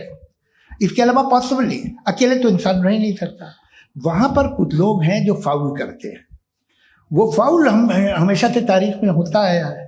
आज ये हो रहा है, जो हो रहा है बहुत बुरा हो रहा है, बहुत जालिमाना है, बहुत जाबराना है। उसको आप कहें कि ये बच्चों को कॉम्पनसेशन मिल जाएगा या इसकी इंजेक्शन है, इंजेक्शन तो हेल्थ के लिए दिया जाता है। आप ये कह रहे हैं कि ये बच्चों की जो धज्जियां उड़ रही हैं ये इंजेक्शन है, ये टेस्ट है, ये टेस्ट है, और उस टेस्ट में उनको ऐसा रिकॉम्पेंस मिलेगा जो आपके तस्वुर के बाहर है। ये आप 3 बरस के बच्चे को बारूद से उड़ा के टेस्ट ले रहे हैं। वाह, वो नहीं ले रहा है, खुदा नहीं उड़ा रहा है, इजराइल उड़ा रहा है जी। ये तो उसको कंडेम अगला सवाल लेते हैं। अगला सवाल लेते हैं प्रोफेसर पुरुषोत्तम अग्रवाल। मुफ्ती साहब, एक निवेदन आपसे है कि कम से कम थोड़ा सा माइक क्लोज, एक रिलीजियस और फिलोसफिकल कर मैं प्लीज। एक रिलीजियस और फिलोसफिकल ट्रेडिशन है जो ब्रह्मांड को यानी यूनिवर्स को ही अंतिम मानती है। सर्वम खलु इदम ब्रह्मम, this is Chandogya Upanishad, and it completely rules out the existence और नेसेसिटी, आपके शब्दों में necessity of a creator. The creation itself is the creator. तो एक मिनट प्लीज। दूसरा जो सवाल आपने अभी, जो आप बार बार कह रहे हैं कि भगवान विद्वान भी है, वाइज, सब जानने वाला, तो अगर विजडम में दुनिया भर के पापों और अत्याचारों को बर्दाश्त करना शामिल है, तो फिर इसका मतलब यह हुआ कि अगर मैं फ्री विल से उसको अपोज करता हूं तो ईश्वर की विजडम और मेरी फ्री विल में कॉन्ट्राडिक्शन है। Because when I am opposing whatever is happening in Gaza, then I am opposing the God's will और गॉड्स विजडम। जवाब लेते हैं तो गॉड की विजडम, एक मिनट सर प्लीज सर, ये एक जुमला, गॉड की विजडम है कि गाजा में जो कुछ हो रहा है वो हो रहा है, मैं उसका अपोज कर रहा हूं, तो मैं गॉड की विजडम के खिलाफ जा रहा हूं। एक सवाल। दूसरा ये नहीं, आपने 2 ऑलरेडी। सर आप और सवाल कर लें, लेकिन मुझे 2 जवाब दे। पहले आपने ये कहा, सुनिए मेरी बात सुनिए। इजराइल के गॉड के मुताबिक तुम्हारा ठीक हो रहा है ना? नहीं हो रहा है, ठीक नहीं हो रहा है। मैं बता रहा हूँ क्या हो रहा है, आप तशरीफ रखें, मैं बता रहा हूँ क्या हो रहा है। Let me complete please. एक सेकंड। ये देखिए, ऐसा है कि ये सब बड़ा आपस में विचार विमर्श के बाद ये तय हुआ था कि कुछ नियम बना लिए जाएं ताकि एक टाइम बाउंड बातचीत चले। और भाई साहब, आप बड़ा जरूरी काम कर रहे हैं लेकिन कैमरे के फ्रेम में आके उस काम को गड़बड़ कर दे रहे हैं। ठीक है गुरु, अब मेरे को कहीं का गुस्सा कहीं निकालना था, सॉरी। नहीं, कोई गुस्सा नहीं है जी। तो प्रोफेसर ने सवाल पूछे, आप उनके जवाब दें, और थोड़ा ये सब लोग थोड़ा ख्याल रखें भाई, सवाल संक्षिप्त रखें जी। आपने 2 सवाल किया। सबसे पहला ये कहा कि हमारे पास ये कॉन्सेप्ट है कि ये यूनिवर्स खुद नेसेसरी बीइंग है, creation itself is the creator. How irrational is this कि मैं एग्जिस्ट करूंगा बाद में, लेकिन अभी एग्जिस्ट कर भी रहा हूं, यानी एक ही टाइम में एग्जिस्ट भी कर रहे हैं, नहीं भी कर रहे हैं। This is not true. दूसरी चीज आपने कहा कि अगर इजराइल में, सॉरी माफ कीजिएगा, Israel doesn't exist, occupied Palestine में अगर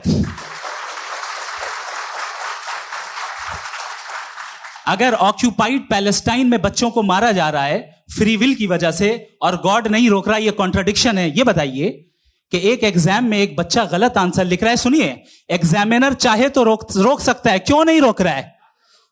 ये कॉन्ट्रडिक्शन है, ये कॉन्ट्रडिक्शन नहीं है। नहीं सर, ये आपस में जी, ये क्या आपका सवाल? माइक दीजिए। फ्री विल दिया गया है टेस्ट के लिए, अकाउंटेबिलिटी के लिए। अगर फ्री विल नहीं होता तो आप कहते हैं हमें रोबोट बना दिया गया। नॉट मिसरिप्रेजेंट माय पोजीशन, आपकी जो भी पोजीशन, मैं अपनी फ्री विल के नाते, अपने ह्यूमन विजडम के नाते गाजा में हो रही अत्याचार का विरोध करता हूं। बिल्कुल करना चाहिए। के हिसाब से मैं गॉड की विजडम का विरोध कर रहा हूं? बिल्कुल नहीं, समाज हो रहा है गॉड की, बिल्कुल भी नहीं, बिल्कुल भी नहीं। उसका वहां पर गाजा में कत्ल होना ये इंसानों के गलत इस्तेमाल का नतीजा है, फ्री विल के इस्तेमाल का नतीजा है। गॉड इसका हुक्म नहीं देता, उससे रोकता है। यही तो मसला है ना, आपके लिए कॉन्सेप्ट क्लियर नहीं नहीं भाई, आपने तो बताया था इंजेक्शन लगाने से बच्चे को तकलीफ होती है, ये इंजेक्शन लगा। सर आप ऐसे रेटोरिक स्टेटमेंट दें तब तो कोई मसला नहीं समझते रहेंगे। This is a rhetoric statement, this is not a logical argument sir. I am sorry. आखिरी 30 मिनट बड़े मुश्किल होने वाले हैं। जी, मुफ्ती साहब आगे बैठे हैं, इनको माइक दीजिए। हाँ, तरुण माइक आप अपने पास रखिए, आपको कैमरे का फ्रेम पता है। जी, सबसे पहले दोनों को मुबारकबाद। एक सर अपना आप नाम बता दें। आप अमेरिका में शिकागो में रहते हैं, इतना मुझे याद है। बताया आप, यासिर नदीम अलवाजदी मेरा नाम है। जावेद सर, आपसे क्वेश्चन है इन्फिनिट रिग्रेस के ताल्लुक से। एक हाइपोथेटिकल सिनेरियो है, मसलन अगर आप सर माइक थोड़ा सा प्लीज क्लोज रखिए। ओके जी, अगर आप शायर इसलिए हैं कि आपके कोई उस्ताद शायर थे, और वो इसलिए शायर थे कि उनके कोई उस्ताद शायर थे, और इसी तरीके से हम माजी में पीछे चलते चलते चले जाएं और कहीं ना रुके, तो माफ कीजिएगा आप कभी शायर नहीं हो सकते। लेकिन आप शायर हैं, आपका शायर एग्जिस्ट करता है, इसका मतलब यह है कि आप कहीं ना कहीं रुके हैं। तो मेरा सवाल यह है कि क्या आप इन्फिनिट रिग्रेस ऑफ कॉजेस को लॉजिकल फैलेसी मानते हैं या नहीं मानते? हाँ या ना? मैं इन्हें लॉजिकल फैलेसी नहीं मानता हूँ, लेकिन मेरा प्रॉब्लम यह है कि जब मैं नहीं मानता हूँ तो I will continue with this logic जो फैलेसी नहीं हो। आप एक जगह रुक जाते हैं जाके, आप कहते हैं ये गेंद कैसे बनी, ये जजीरा कैसे बना, ये समंदर कैसे बना, ये जमीन कैसे बनी, और अचानक गॉड पे जाके आपको ब्रेक लग जाता है। एक बार आप सवाल नहीं करते कि भाई इनको बनाने वाला तो इनसे भी कॉम्प्लिकेटेड होगा, वो कैसे बना, उसके बारे में आपने इत्मीनान कर लिया वो हमेशा से। तो अगर आप उसे हमेशा से मानते हैं तो फिर ये मान लीजिए कि कायनात हमेशा से, क्या तकलीफ हम वजूद में नहीं आते जी है? हम मौजूद नहीं। अच्छा सर क्यों नहीं होता? मैं बताऊं प्लीज। जैसे मैंने मिसाल दी आपके शेर, आपका शेर कभी वजूद में ना आता अगर शायर इसी तरह चलते रहते हमेशा। जी, माइक मेरे ख्याल से एक सेकंड, इन्फिनिट रिग्रेस का कॉन्सेप्ट क्लियर नहीं हो पाया, ऐसे रहने दें, लेट्स मूव ऑन। ठीक है। हाँ, थोड़ा सा मॉडरेटर का भी ख्याल रखें। नहीं आपने तो रखा है, आपने रखा है। यहाँ पे गौहर रजा साहब हैं, वो भी एक सवाल पूछना चाहते हैं। माइक नीचे से ऑन कर दिए, नीचे। पहले तो ये कह दूं कि मैं उन बच्चों से शर्मिंदा हूं जिनको गजा में कत्ल किया गया, क्योंकि हमारे होते हुए कत्ल किया गया। लेकिन उससे ज्यादा शर्मिंदगी इस बात से हुई कि मुझे लगा कि मुफ्ती साहब उसको जस्टिफाई कर रहे हैं। बिल्कुल भी नहीं, आप बहुत ही गलत। मुझे लगा मैं गलत हो सकता हूं, बिल्कुल गलत। मैं सवाल पूछ रहा हूं, सवाल मैं सवाल पूछ रहा हूं। मैं जावेद भाई से डिसएग्री करता हूं। एक सेकंड देखिए, अगर देखिए ऐसा एक सेकंड आप सर वेट अरे आप कुछ मेरे पहले मुझे अपनी बात कह लेने दीजिए। अगर ऑडियंस तय करेगी तो फिर मॉडरेटर का मतलब नहीं। मेरा आप सबसे ये कहना है, ये बहस दो लोगों के बीच में है, एक तरफ मुफ्ती साहब, एक तरफ जावेद साहब। पिछले 1.5 घंटे से ये लोग अपने अपने तर्क रख रहे हैं। आपकी इनसे इत्तेफाकी हो सकती है, ना इत्तेफाकी हो सकती है। मेरे उस्ताद मुझे सिखा गए हैं कि मुखामुखम में असहमति की गुंजाइश बची रहनी चाहिए। अगर मैं आपकी बहुत इज्जत करता हूं गौहर साहब, आपने जो कमाल की किताबें लिखी, साइंटिफिक टेम्परामेंट, लेकिन मेरी ये गुजारिश है आप सबसे कि यदि आप इन लोगों ने जो बोला उन पर टिप्पणियां करेंगे तो ना वक्त की पाबंदी रहेगी ना वो अनुशासन। आप सवाल पूछ लें, उस सवाल में जो बात आ जाए वो आ जाए। मैं जावेद साहब से डिसएग्री करता हूं, इसलिए जावेद साहब से सवाल पूछ रहा हूं। आपका सवाल जावेद अख्तर साहब से। और सवाल यह है मेरा कि जावेद साहब ने कई बार लॉजिक का इस्तेमाल किया कि साइंस में लॉजिक है और रिलीजन में लॉजिक नहीं है। मेरा ख्याल यह है कि रिलीजन में भी लॉजिक है, लेकिन उस लॉजिक की बेसिस ये है कि आप रुक जाते हैं, जिसका जिक्र जावेद साहब ने बार बार किया, यानी खुदा के तसव्वुर पे आते हुए, गॉड के तसव्वुर पे आते हुए रुक जाते हैं। और इसमें सवाल पूछना मतलब फॉरबिडन होता है। सवाल यह है कि क्या जावेद साहब इससे एग्री करते हैं कि साइंस की लॉजिक अलग है और रिलीजन की लॉजिक अलग है। बताइए सर। देखिए, 3 चीजें हैं, साइंस है, एक है मंतिक है, इस्तिदलाल है, और एक जो है कुछ भी नहीं है, फेथ है, अकीदा है। मैं अकीदे की लॉजिक का कायल नहीं हूं। मुझे आप इस्तिदलाल से, लॉजिक से, रीजन से समझाइए, मैं मानने को तैयार हूं, मेरा क्या नुकसान होगा। लेकिन ये कि अकीदे पे मैं नहीं जा सकता हूं। अकीदे का मतलब है कि तुम ये मान लो, सवाल ना करो, ये नहीं। आप सारी बातें करके, बड़ी साइंटिफिक बातें करके एक जगह जाके खुदा के हुदूद पे रुक जाते हैं, सरेंडर कर देते हैं। मैं सरेंडर करने को तैयार नहीं। दैट्स ऑल जी। ये आगे सर बैठे हुए हैं, इनको माइक दीजिए। भाई। वो आप पूछना चाह रहे थे ना भाई? हाँ, नहीं मैं ये थैंक यू जी। आपका नाम? आसिम इफ्तिखार। आसिम जी, पूछिए। सर, जावेद सर से सवाल है कि आपने माइक थोड़ा करीब अपने क्लोजिंग स्टेटमेंट में बात कही थी कि मजहब का जो फ्यूचर है वो ज़्यादा दिन नहीं जाने वाला है, लेकिन मैं देख पा रहा हूँ कि जो ऑक्सफोर्ड यूनिवर्सिटी की एक स्टडी है 2011 में हुई है, जिसके 50 एकेडमिशियंस ने इसको अंजाम दिया था, उसमें वो ये कहते हैं कि जो फेथ इन गॉड है वो इनबिल्ट है ह्यूमन नेचर के अंदर, जिसको हम कहते हैं फितरत के अंदर शामिल है वो। और वो ये कहते हैं कि अगर कोई ये समझता है कि मजहब को वो ख़त्म कर देगा तो ये उसकी गलत फहमी है। तो आप इसके बारे में, इस स्टडीज़ के बारे में क्या कहते हैं? ठीक है, मैं उनसे एग्री नहीं करता हूँ। वो कौन से प्रोफेसर होंगे? ऐसा उनके पास डेटा है, इन्होंने डेटा के बेसिस होगा। डेटा क्या हो सकता है? फ्यूचर का डेटा तो नहीं हो सकता ना उनके पास, प्रेजेंट का डेटा हो सकता है। डेटा आपने सुना 100 साल पहले का बाद का डेटा? मैंने तो नहीं सुना आज तक। तो आज उनकी ये राय है और हो भी रहा है, ठीक है। दुनिया में तरह तरह की राय है लोग, लेकिन मैं समझता हूँ कि वक्त के साथ इंसान ज़्यादा से ज़्यादा रीजनेबल और लॉजिकल होता जा रहा है। आज आप देखिए वेस्टर्न यूरोप में क्या परसेंटेज है नॉन बिलीवर्स की, बहुत हाई। वहाँ चर्च खाली पड़े होते हैं। तो अल्टीमेटली तो इंसान कोई ऐसी बात बहुत अरसे तक नहीं मान सकेगा, चाहे गलत या सही, जो उसे, उसके दिमाग को, उसके जहन को, उसकी लॉजिक को अपील न करे। वो कह रहे हैं तो ऑक्सफोर्ड के होंगे तो कैम्ब्रिज के होंगे, मुझे क्या लेना देना। उनका डेटा मुस्तकबिल का नहीं हो सकता है। जी। दीपक, हाँ पूछिए। मैं आऊंगा अभी, पीछे की साइड भी आऊंगा, माइक वहीं भेजूंगा 2-3 साल के लिए। जी जावेद साहब, आपसे सवाल है। नमस्ते। अरे भाई सर, अगर आप ही लोग को तय करना है तो फिर 200 लोग तय कर लें। नहीं sir, please don't do this sir. Everybody has a right sir, but we can only take selected questions. No sir, ये यंग लोग भी हैं तो इनकी ये अब उतने यंग, भाई आप यंग हैं कि नहीं हैं? वो कह रहे हैं वो भी यंग हैं साहब, आप उनकी नौजवानी पर दावा उनको ही करने दें। हाँ मुफ्ती साहब, आप यंग, हाँ पूछे। अरे भैया सर, मेरा सवाल ये है, इनसे भी तो पूछो जी। नहीं, बस आपसे एक सवाल है। जैसे थीस्टों के पास, अपने जो ईश्वर को मानते हैं, उनके पास अपने सोशल गेट टुगेदर्स हैं। 5 रोज आज क्रिसमस आने वाला है, होली है, दिवाली है, ईद है। एथिस्ट क्या ऑफर कर रहे हैं? मतलब मैं इनकी दुकान से बोलूं, मैं आना चाहता हूं उस तरफ, पर मैं अट्रैक्ट नहीं हो पा रहा हूं। मैं सोशल गेट टुगेदर्स क्या है आपके पास? वो ये कह रहे हैं कि जो धार्मिक लोग हैं, अलग अलग धर्म के लोग, उनके उत्सव त्योहार, कॉन्ग्रेगेशन बहुत हैं। अब आपको मैं एक सुनाता हूँ, यहाँ हिस्टोरियन भी बैठे हैं। मृदुला जी, आप बताइएगा सही है क्या? ये एक कॉन्स्टेंटाइन, एक ग्रीक रोमन बादशाह था, जो क्रिश्चियनिटी आने के 400 साल बाद उसने डिसाइड किया कि मैं क्रिश्चियन हो जाऊंगा, मेरी पूरी स्टेट कैंसिल हो जाएगी। उस जमाने में ऐसे ही होता था, राजा जो धर्म इख्तियार करता था वो जनता भी कर लेती थी, इसलिए कि वो हो गया था बैंकरप्ट। और उसे जो मेडिटेरियन कोस्ट के रिच क्रिश्चियन वो थे मर्चेंट, उससे पैसा चाहिए था। तो उसने कहा यार क्रिश्चियन हो जाओ। तो उसने अपने वजीर से कहा कि भाई ये हिस्ट्री है कि अब हम लोग क्रिश्चियन हो जाते हैं।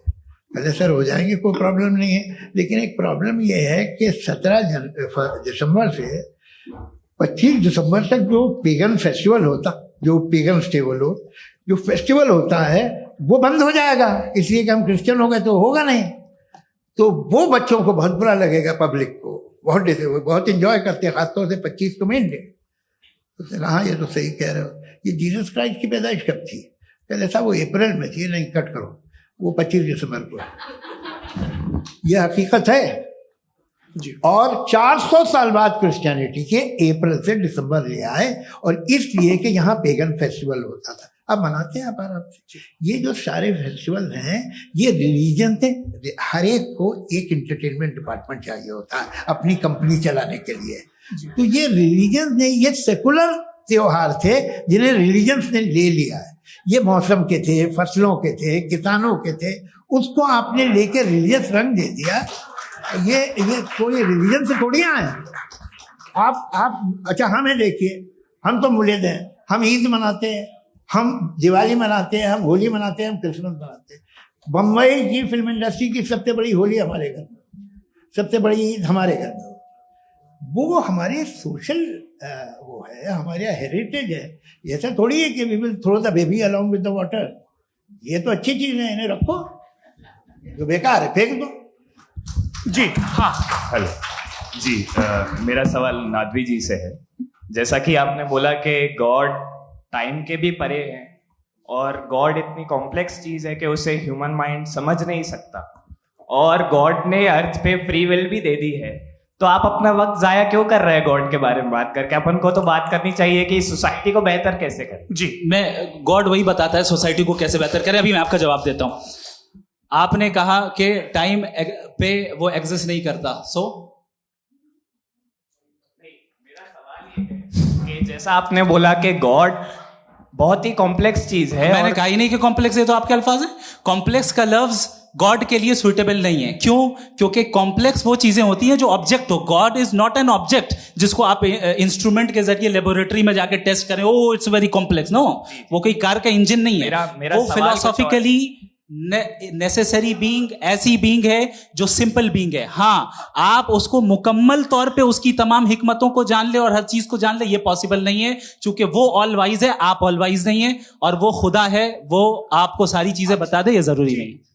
मेरा सवाल ये नहीं था, मेरा सवाल ये था कि जब गॉड इतना परे है इस दुनिया से कि उसने अर्थ पे फ्री विल भी दी है, हम सब ह्यूमंस की फ्री विल है, और जो सोसाइटी में हो रहा है वो अपन लोग डिसाइड करेंगे, तो अपन लोग डिसाइड नहीं करेंगे ना, अपन लोग डिसाइड नहीं करेंगे। गॉड जो है, गॉड ने वो उसकी जात, उसकी एग्जिस्टेंस टाइम एंड स्पेस से परे है, लेकिन वो हमारा टेस्ट ले रहा है और उसी गॉड ने हमें बताया कि तुम्हें क्या करना है क्या नहीं करना है, तो जाहिर है उस गॉड की बात सुनेंगे ना। वो पीछे एक चश्मा लगाए जो मैम खड़ी हैं, उनको दीजिए। हाँ, आप जी जी बिल्कुल आएंगे। देखिए मैं कोशिश कर रहा हूँ सब तरफ जाने की। हाँ, उनको दीजिए माइक। जी, हेलो सर, मैं ओमनी प्रेजेंट नहीं हूँ, टाइम पाबंद हूँ, और जहां तक कोशिश कर सकता हूँ करूंगा। जी, अपना नाम बताइए। मेरा नाम उर्सुला है, मैं दिल्ली यूनिवर्सिटी की एक स्टूडेंट हूँ और मैं स्टूडेंट फेडरेशन ऑफ इंडिया से हूँ।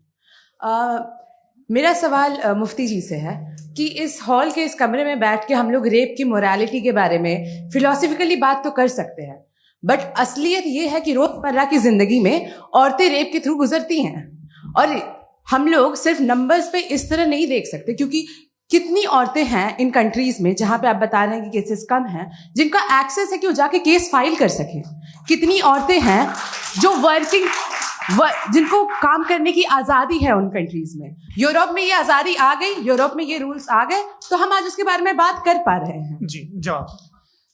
आपने ये कहा कि कमरे में बंद होकर हम लोग इस पर फिलोसफिकली बात कर सकते हैं, लेकिन हकीकत में क्या हो रहा है, वो ग्राउंड लेवल पे क्या हो रहा है जो बहुत गलत हो रहा है, और वो सफर कर रही हैं। आई एग्री, बहुत गलत हो रहा है, और जो गलत हो रहा है उसको हमें रोकना है। और क्यों रोकना है, वो गलत क्यों है? हमारे पास इसका ऑब्जेक्टिव फाउंडेशन है, इनके पास उसका ऑब्जेक्टिव फाउंडेशन नहीं है। मैं ये कहना चाह रहा हूं कि जहां पे भी जुल्म हो रहा है, जहां पे भी औरत पे जुल्म हो रहा है, या उसकी इज्जत लूटी जा रही है, या उसे तकलीफ पहुंचाई जा रही है, और सिर्फ औरत नहीं, किसी इंसान के ऊपर भी जुल्म हो रहा है, तो उसके खिलाफ खड़ा होना, ये मोरालिटी हमारे पास गॉड के पास से आई है। वरना जावेद साहब तो कह रहे हैं कि जो है मेजॉरिटी डिसाइड करेगी, तो मेजॉरिटी तो कभी भी बदल सकती है।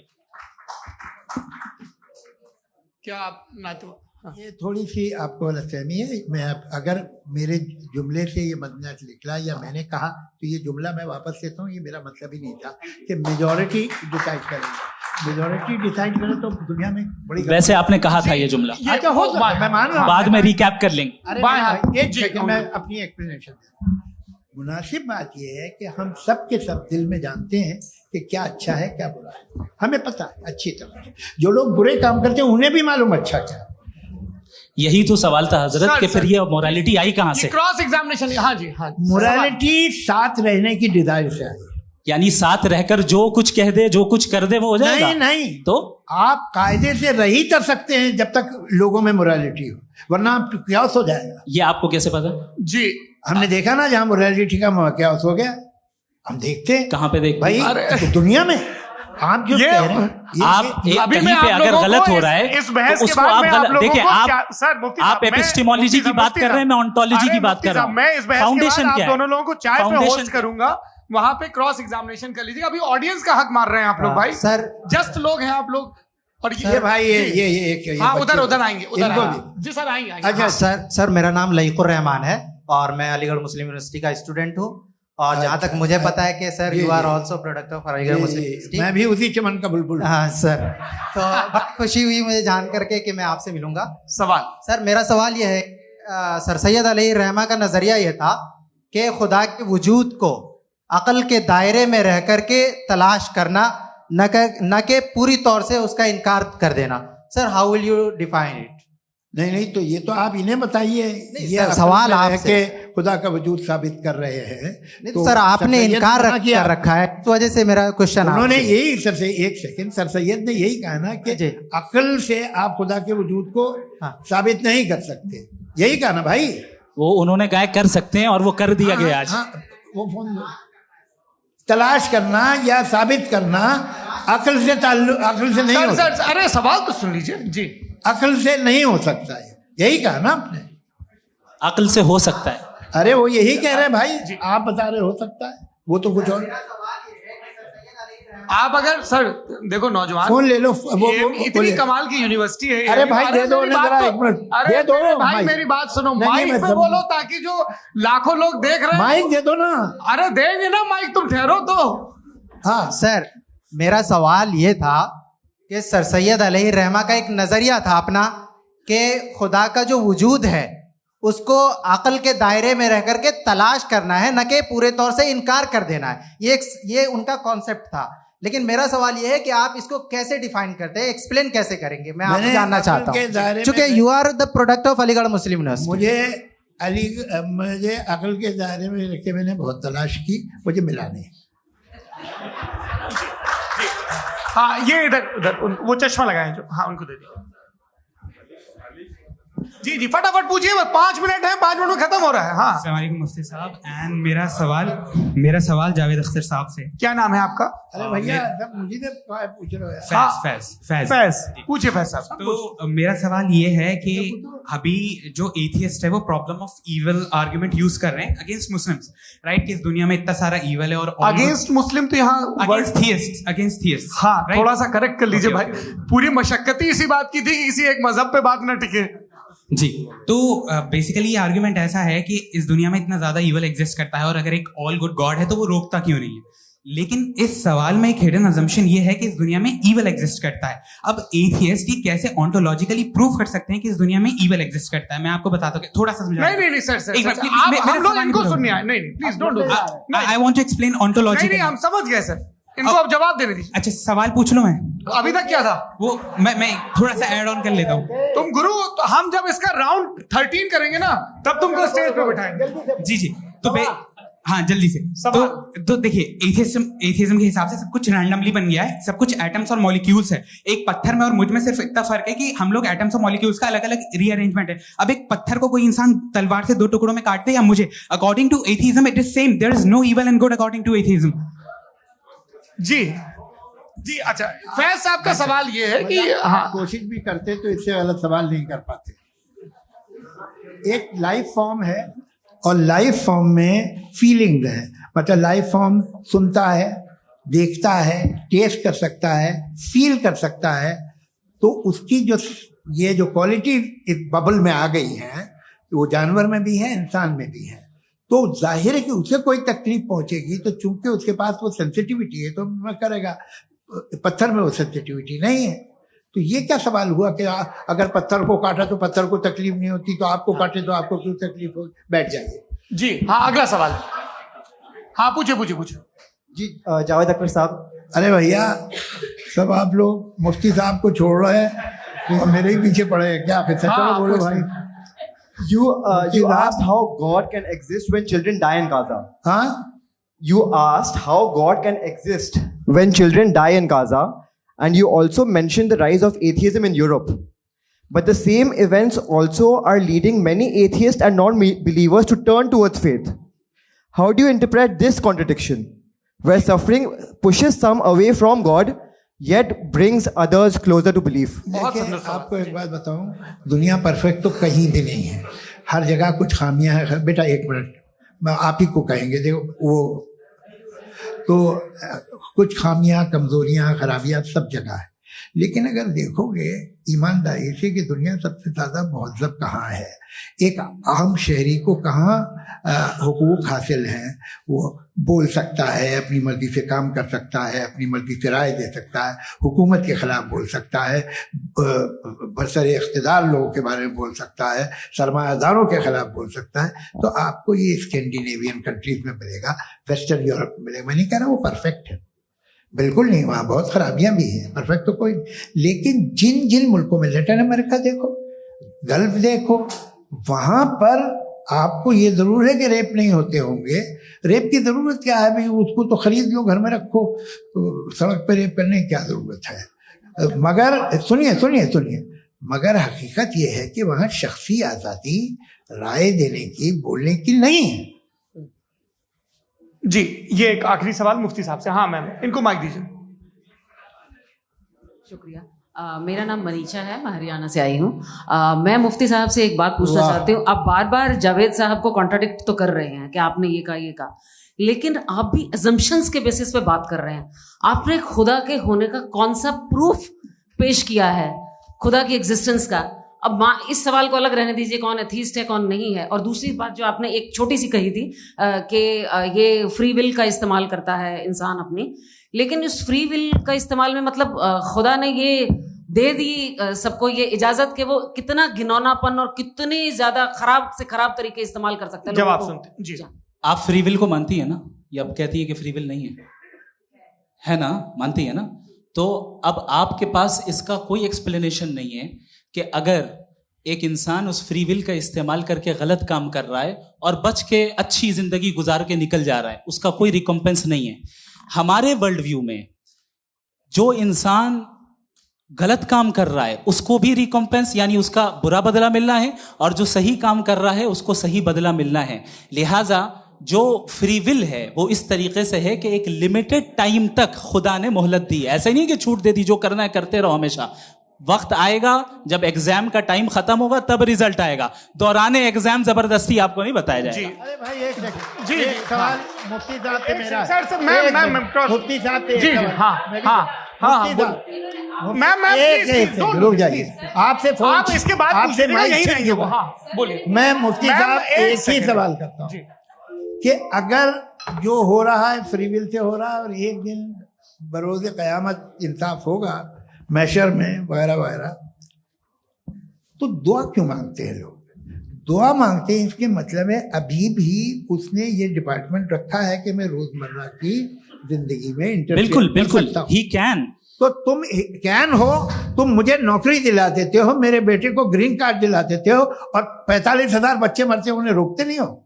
नहीं तो क्या आप ये कह रहे हैं कि इस दुनिया में जालिमों को कभी पकड़ ही नहीं होती है? अरे जो भी पकड़ होगी वो बच्चे रोते हैं। बिल्कुल, देखिए मैंने अपने ओपनिंग स्टेटमेंट में यही कहा था कि जनाब जावेद साहब सिर्फ इमोशनल आर्गुमेंट देंगे। This is an emotional argument. ये छोटे मोटे इसके पीछे का रीजन मैंने बताया क्या है, इसके पीछे का विजडम क्या है मैंने बताया। मंच से आप लोगों को सज्जनों इसलिए कह रहा हूं ताकि थोड़ा सा आपके कॉन्शियंस पे जोर रहे कि आपको ऑर्डर बचा के रखना है। वक्त तय हुआ था, ये वक्त पूरा हुआ, आपने इतने धैर्यपूर्वक सुना, मैं आप सबका बहुत बहुत शुक्रगुजार हूं। यदि इन दोनों विद्वानों की इच्छा होगी तो कभी हम इस बातचीत का राउंड 2, राउंड 3, यही तो देखिए खूबी है इंसान की कि बहस मुबाहसे में वो पड़ा रहता है। आप लोगों ने बड़े धैर्य का परिचय दिया, बहुत बहुत शुक्रिया। इसी के साथ ये बातचीत आप लोग को मैं एक बात बता दूं, ये सारी बहस हो गई, अब मुफ्ती साहब और बड़े मुफ्ती साहब इन साथ के साथ मैं खाना खाने वाला हूँ।